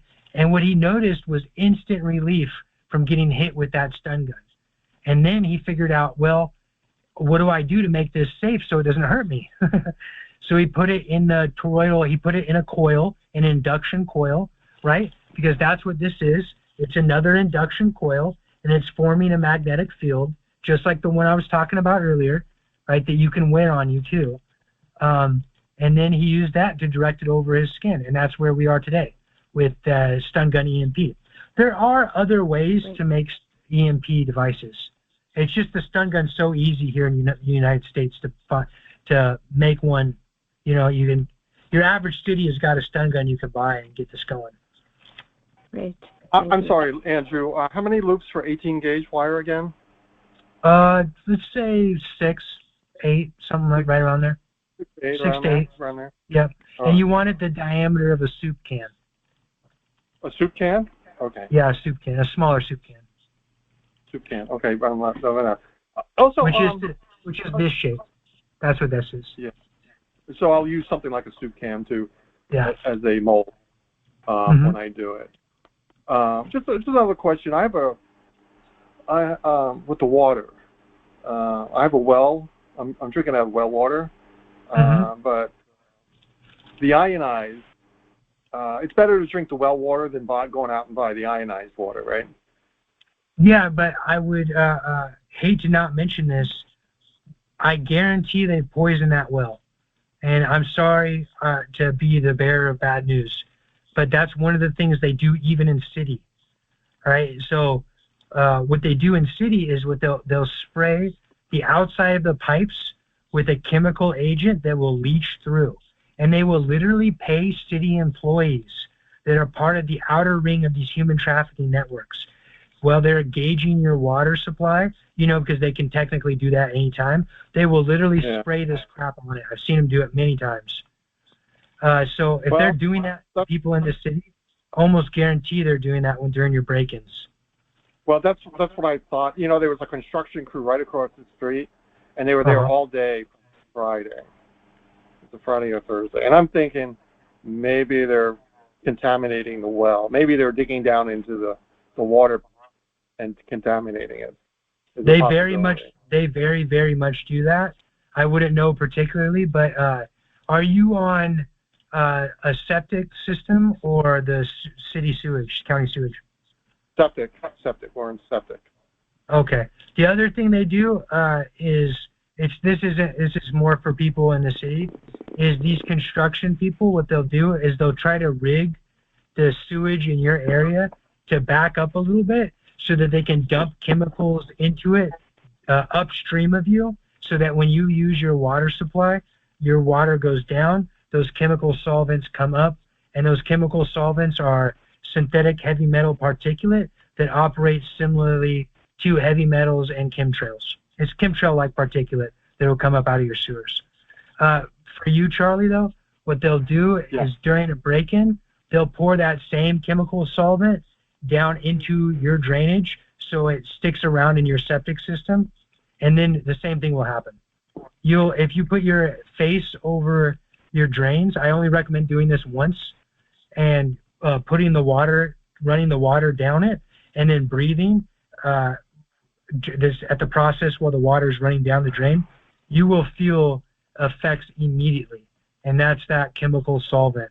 So I recommend everyone cover their drains as much as you can. Just by putting rubber stoppers in your drains, you'll do a lot for yourself. You know, they dug up in front of my house all day, my house, the only one on the block, and they did something to my water. They contaminated it. And my water, I got different meters. I checked everything, and they all came up contaminated. If you call a city inspector, they'll tell you that your water's good. And if you let your pets drink it, they'll die. They'll die from the water. It's that bad. You have to. They make it very acidic. They make the water very, very acidic. And when we're talking about on the pH scale, the water scale, acidic is magnetic. So it just makes the directed energy weapons work more efficiently. It makes you more magnetic. That's why they're poisoning the water. It all goes back to this etheric physics model. That's why I keep bringing up the etheric physics part of this, because when you really understand what magneticism is and what dielectricism is, then anything they're doing in your environment, you can figure out roughly what they're trying to get happen.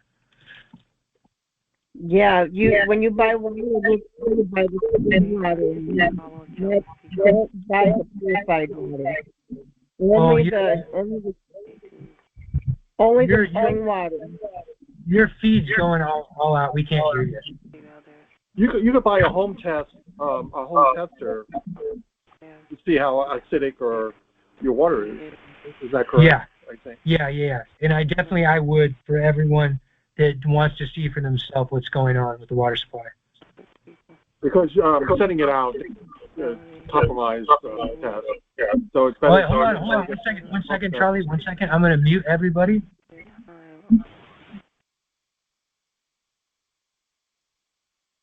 Charlie, go ahead and unmute yourself and finish your point. We are getting weird feedback. Yeah, it's better to do it yourself than send it out because it may be compromised, the test.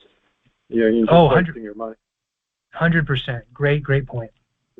I'll probably go to buy one on tomorrow and see if I can test this well water. See how it is. Okay, now we're getting feedback again. Is that Havana syndrome? Is that you doing that? All right, well, I'm going to stay on top of it. So let's try not to, if we're not speaking, let's keep ourselves muted so we can all hear each other.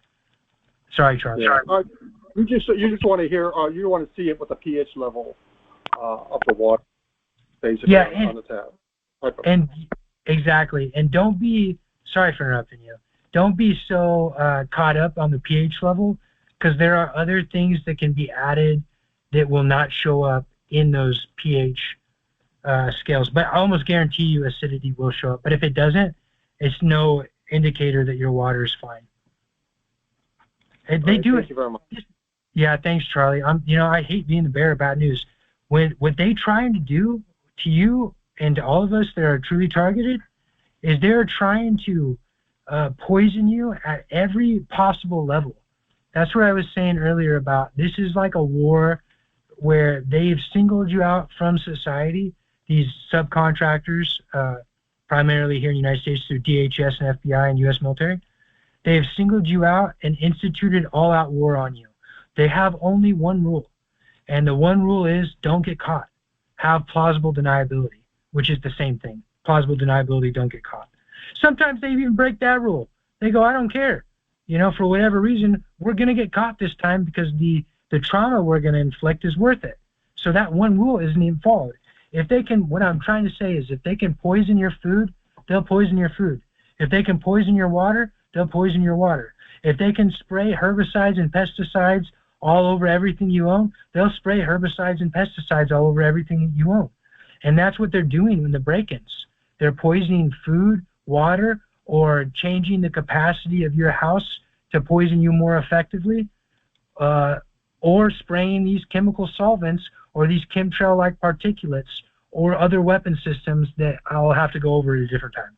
Nanobots, but that's a whole nother conversation. It gets really out there if we don't lay the foundation to it. If you think of it like total war, you know, then it starts to make more sense that these people have very little scruples with doing anything to anyone. All right, and there's a wide list of reasons for that. That we can delve into the psychology of it or the psychosis of it, but that's neither here nor there really. And the more we focus on them outside of the things that we need to understand to live, the more we give our power away.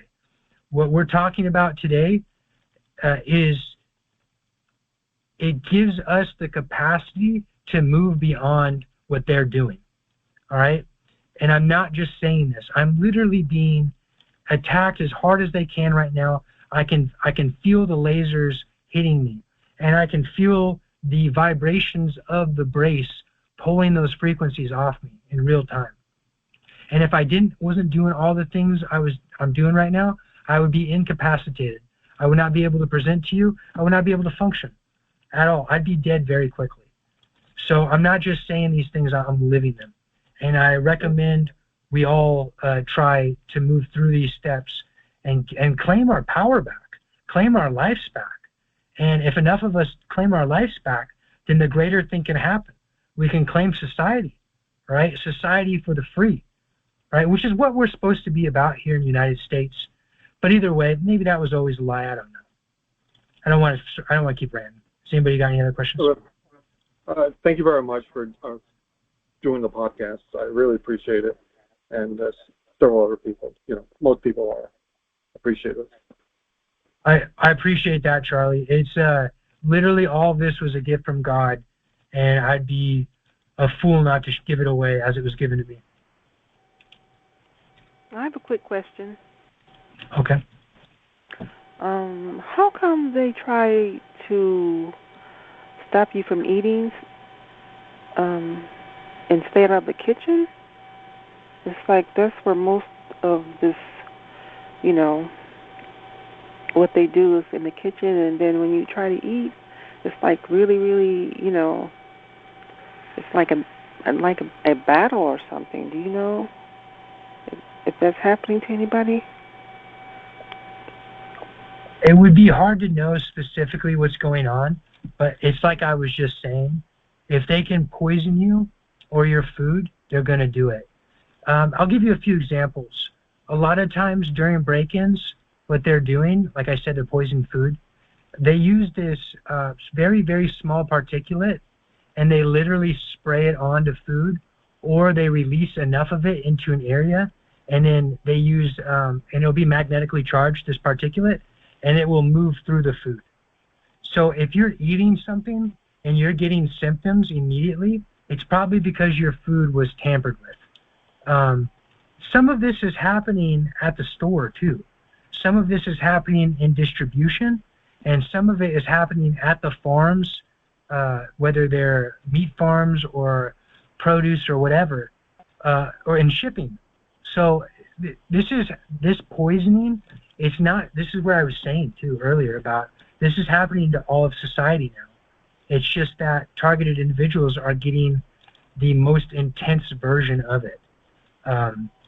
But either way, if you're getting symptoms, it's probably because you've got heavy metal particulate or synthetic heavy metal particulate in the food. If you're turning on your stove and you're getting symptoms, it's probably because they put some sort of chemical solvent that's transparent on the stovetop, and it's interacting with the heat of the stovetop, and you're breathing it. It could also be that when you go to eat, they start pumping in more aerosols from nearby places, your neighbors primarily. Not all neighbors are involved, but there's always a neighbor involved. Not all of them, but there's always at least one. They have to be very close to you for these weapon systems to work. And they're just pumping more aerosols into your breezeways and then your breathways, so that when you eat, it mixes with that food and it stays in your system longer. Those are all things I've seen them done, both in my house and as I've traveled through many countries. Okay, and then what about, do they, there's something going on with the right arm, like it feels like electricity sometimes. Do they do that, mess with, the right arm sometimes? Usually it's the left side, but that doesn't mean that it doesn't happen on the right side too, because it very much does. It's exactly what we've been talking about.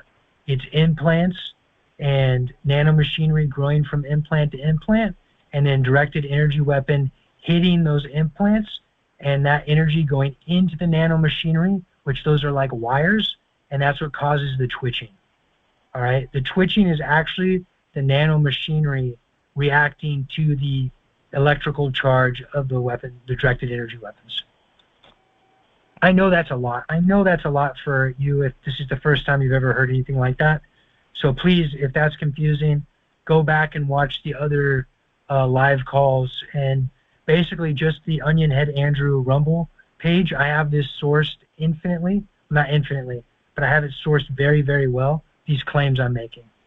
Okay. I just, I went on YouTube, and so I subscribed to your channel. Thank you. Okay, great, great. My main channel is on Rumble, but there is a good amount of videos on YouTube to get you started. Thank you.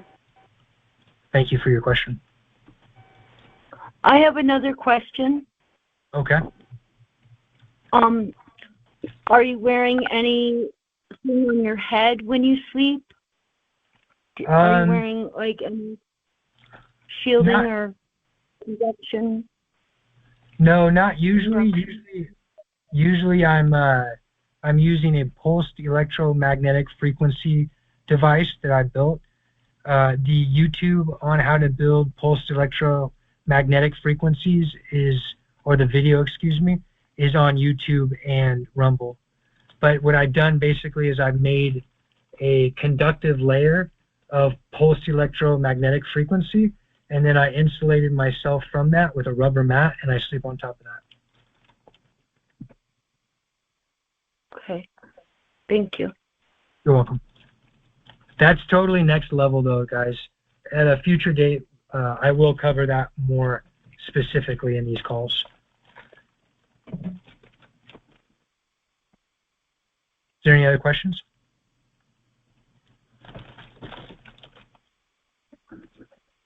All right, well, I'm going to open it all up right now if there's no more questions, and we can all say our piece, whatever. It's going to be chaotic, but actually, you know what? Before I open it up, one more time, does anyone have any questions? Yes, I have another question. All right, first K, Rachel, first K, and then you go. Go ahead. Okay, Andrew, what can you do about the mattress? You know, there's springs on mattresses. Is there anything that you can do in terms of magnets or anything that you can do to dissipate other than just putting something on the top of the mattress? Putting something on the top of the mattress that's highly insulative is the easiest thing to do.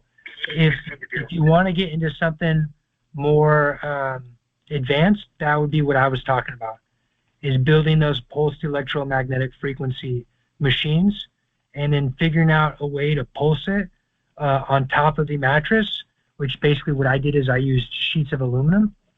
And what that would do is it would actually, the springs in the mattress would actually end up benefiting you with a pulsed electromagnetic frequency device. But it's totally next level. I haven't published how I built the one I'm using because it's dangerous. You know, if you don't use it correctly, for example, if you didn't have it insulated and you spilt water on it, you could die. So mine's insulated. I imagine it's something like an electric blanket, because that's quite a dangerous thing, right? But yeah, I love a bit of danger. So yeah, I'll talk to you about that. Okay, yeah, look up the car ignition coil high voltage power source supply if you want to learn how to start building these pulsed electromagnetic fields. It's very helpful. I'm definitely going to get on that, definitely. And you didn't demonstrate that, by the way. You know, the paddles, you didn't really demonstrate, you know, but obviously use common sense, right? You can put them sort of in opposite, like say if you were going to put them on your temples, you could put them on opposite temples or something. But yeah, I'm definitely going to get on that.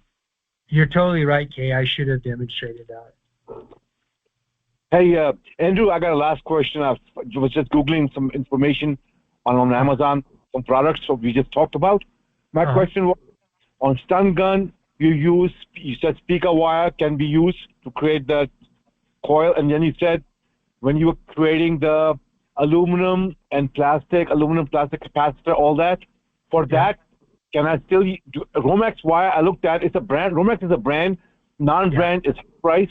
But I was going to say, I already have a lot of insulated speaker wire. Can I just use speaker wire for both purposes? Yeah, definitely. Use what you got first. And then over time, you'll get the specific stuff that you want. There is no wrong way to start doing this. Speaker wire I can use to do the aluminum plastic, and then you said it doesn't matter if the insulated speaker wire is touching. It could be either side of the plastic or the aluminum. It doesn't have to be like first a speaker wire, then aluminum, then plastic. It could be on either side, right? Exactly. If you think about it, though, the wire is providing you your insulative layer. So if you cover plastic with the wire, it's a little redundant. You could just start right in. If the wire is insulated, you could start right in with the aluminum. If it's uninsulated, then you'd want to start right in on the plastic. Right. Yep, nailed it. Yeah, great. I'm glad to hear that you're getting going on everything. You literally can change your life in a week. You can really, really have an impact on your day-to-day, your moment-to-moment doing these things. And the deactivating implants is number one. So that's why I always say it's number one. It's the most important thing. And the second thing is definitely wearing these braces. And when you've done those first two things, detoxing nano becomes a lot easier.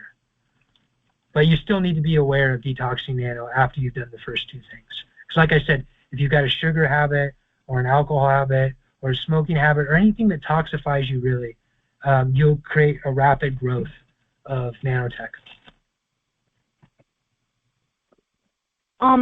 I was curious if there's one side of the body that's conductive, and are we divided like that?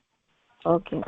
Yes, but no. Also, the left side of our body is usually more attacked because they're trying to impact the left side of the brain and also the way the blood flows. So you could say that the right side of the body is less conductive, is better insulated, roughly, but I don't think that's quite accurate. But it's got to do with so many things. I think I'm gonna have to cover that in a whole nother idea. I got a lot of ideas for future shows. Can you also cover do sound, Andrew? What's that? Go ahead, Kay. Would you also be able to cover sound? Was it you that was talking about the 13th harmonic? Because you know you were talking about scales, blue scales, I went onto his website and downloaded a fabulous track that I annoy the neighbours with. But I think sound is very important, and I heard something about the 13th note and mixing them. And so, are you gonna do something about that? You're gonna look into that? Kay, I am currently looking into. I've been looking into the music side of this because sound is compressional wavelengths, so it can be very potent for all of this stuff. But I haven't broke through on that. But I'm still very much working on it. I'm glad. Thank you for bringing that up. Andrew, Onionhead. I acquired Onionhead, a PEMF a grounding mat that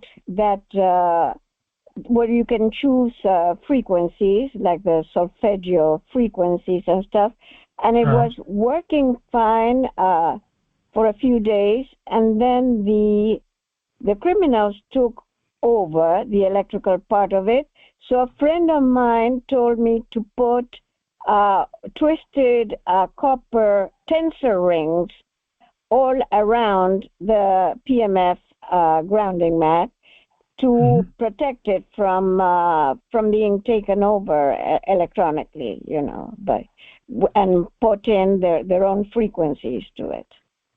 Well, I don't know if it would stop them from having remote control because I don't know how that happens, but I do know that those tensor rings, they create compressional wavelengths, which is to say they demagnetize the area around you.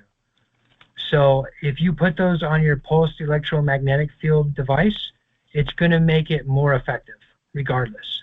But I don't know about how they tampered with it. Thank you. Onionhead. Yep. You said to drink the water from the wood. Any particular kind of wood you're talking about?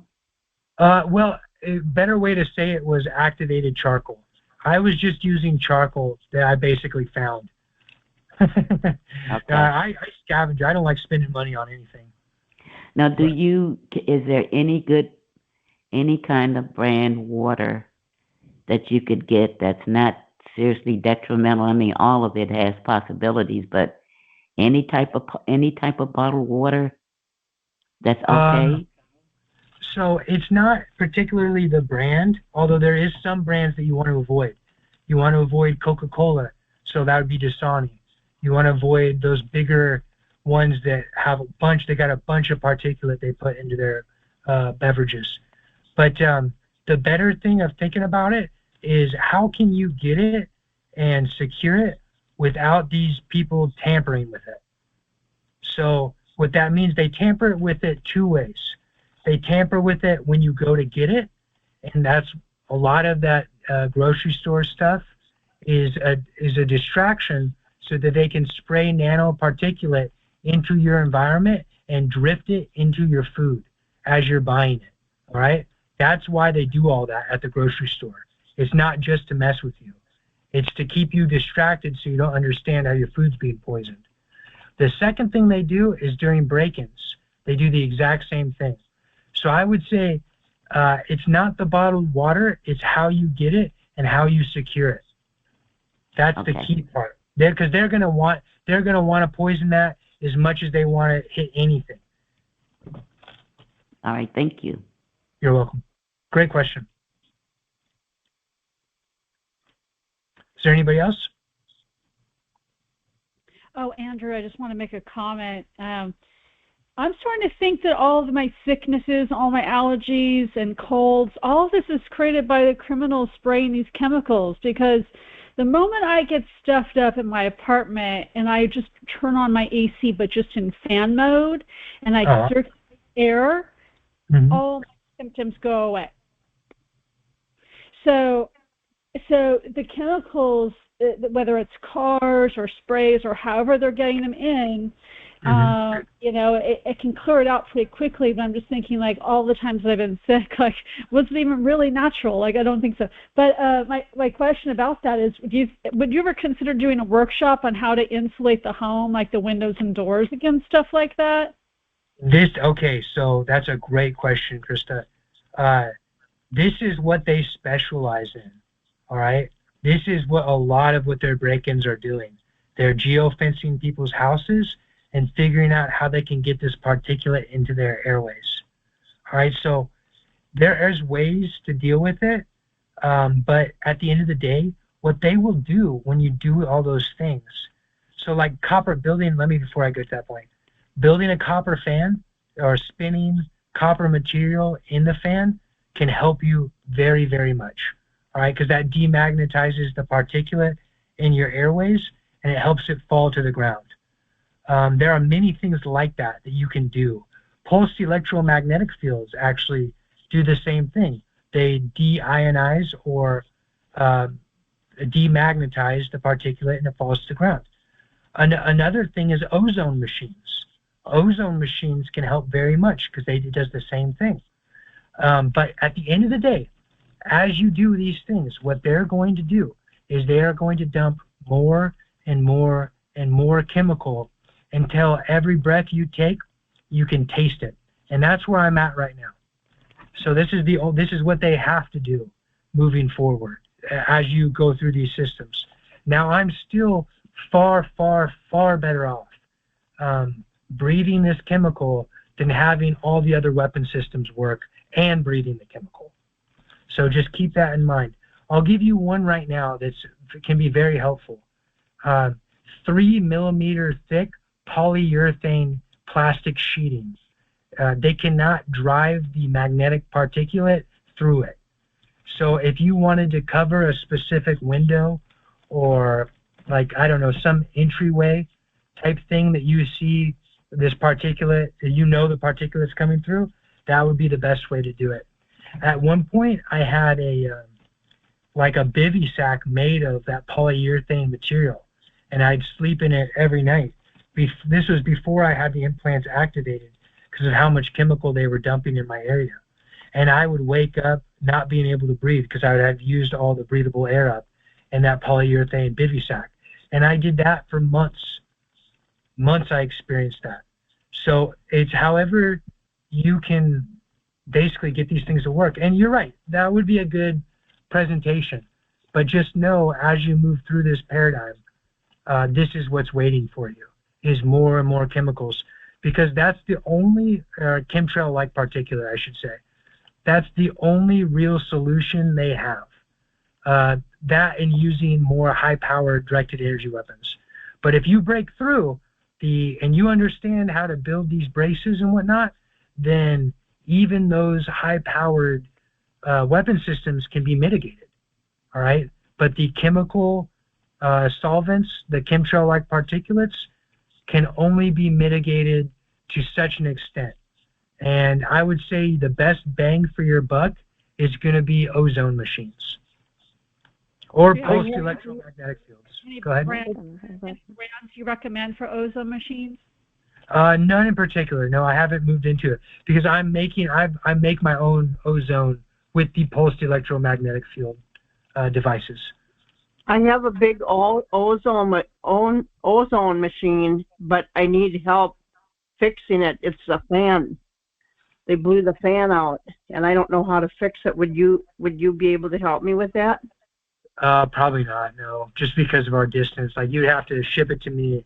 I'd fix it, and I'd ship it back to you. And then it could get tampered somewhere in the... That's right. You know what I mean? Yeah. Well, I watched that movie Wall to Wall on Netflix, and I think everybody should watch it because in the apartments they have a room where the guy operates through a panel, and he has every apartment cameras in every room of your apartment, and then the apartments around you, they hire people to come in and do all this stuff to you, all this torture to you, and he operates it from that one room. And it's called Wall to Wall. I think you guys should watch it because I live in a house and they're doing that to me here.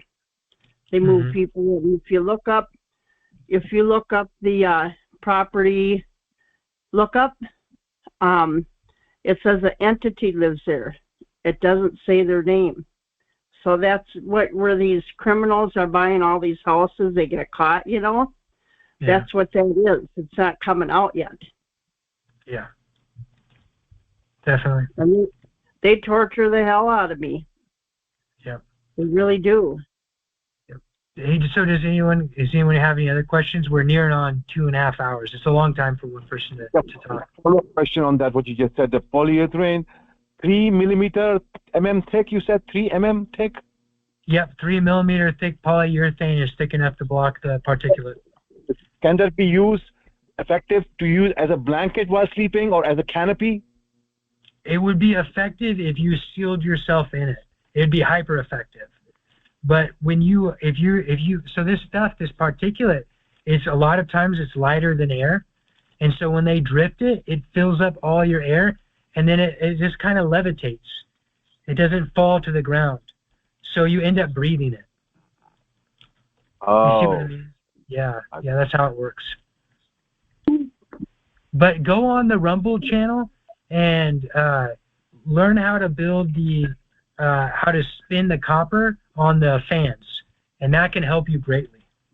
Yeah, that I already know. I've seen the videos done by, I forgot the gentleman's name. He builds the fan with the twisted copper, and so that I have a video I've shared with some other TIs. It's a very old video. A gentleman does, I forgot his name. He looks like a nerd.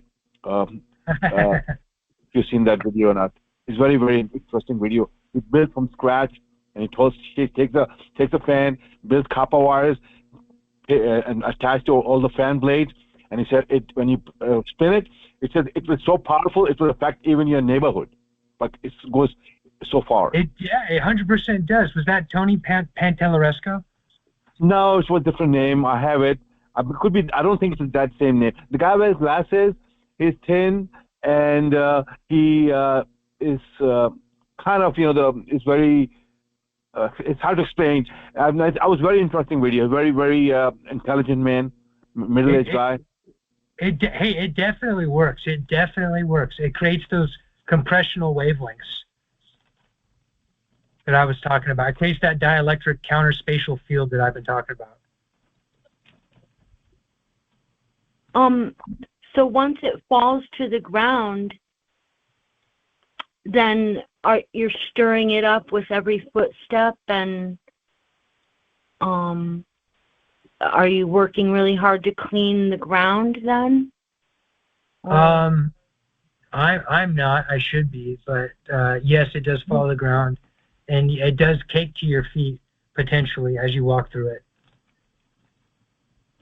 And are you stirring it up each time you take a step or move around? Potentially. I know I don't know this firsthand, but I got it from another person who I trust. He was saying that he got the best benefit using degreaser to get it picked up. Like wiping degreaser on the floor? Yeah, using degreaser in like a solution that you would mop on and then wipe off. Okay.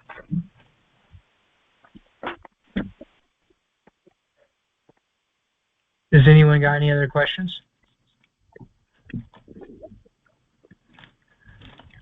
All right. Hey, well, that was great. It was a great session. Thank you, everyone, for participating. Okay, go ahead. Yep, go ahead. How thick should you use the polyurethane sheet over the windows? How thick did you mention? It's a 3 millimeter thick one. It's the average one you'll get at Home Depot or any bigger hardware store. You can get that sheet. You can get a roll of it for it's actually kind of expensive for the roll, but the roll goes a long way. The roll will be anything between $40 to $120. But will that make a big difference? No, it'd just be the amount that you get. So you'll get the most. I'm sorry, I didn't hear you. You'll get the most bang for your buck with the more expensive roll, but it's the same material, polyurethane sheeting. So you don't think it makes that much of a difference? Oh, I'm sorry, I didn't hear you right. No, it can potentially help you very much if you know they're getting most of the aerosol or chemical in through a certain spot, and you can cover that certain spot because you live with yourself or you live with someone that's understanding. Then do it by all means. Okay. And you can buy zippers that you can cut the polyurethane, and then you can put these tape on zippers on the cut polyurethane, and you can have yourself a functional door or window still when you want to use it. And I did that too. Right. But I'm currently in a place where I can't, so I do. Hey, Andrew, that the gentleman's name is Kelly. Last name is E-I-D-E-M. E-I-D-E-M, last name. He has a video of building the fan with the copper. I think the video is how to make your electroculture. Okay, cool. Kelly, E-D-I-M. Yes, sir. And the video, he has many videos. One of them is, if I recall correctly, it is how to make your electroculture 100 times some stronger or something. Okay, cool. Wow, that's great. I'll check it out. Kelly Edom. Thank you. All right, has anyone got anything else?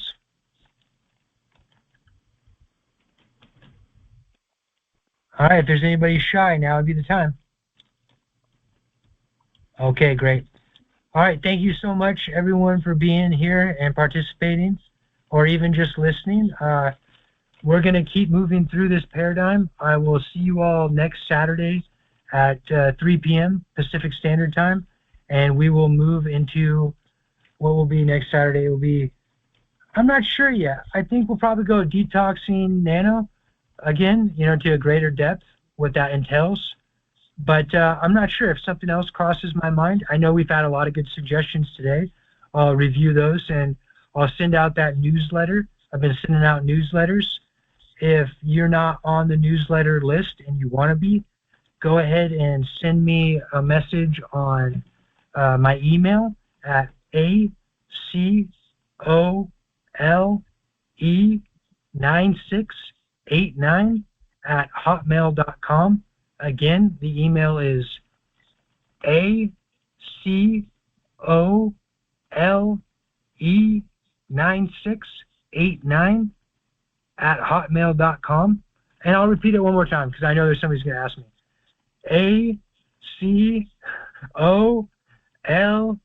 acole9689@hotmail.com. And you just ask me to be part of that newsletter, and I'll put you on there. All right. God bless everyone, and may God continue to bless us through as we move through this crazy, crazy world we've been in. I'll go ahead and unmute everybody if you want to say goodbye. Thank you, Andrew. God bless you, Andrew. God bless everybody. Thank you for your time, Andrew. You're welcome.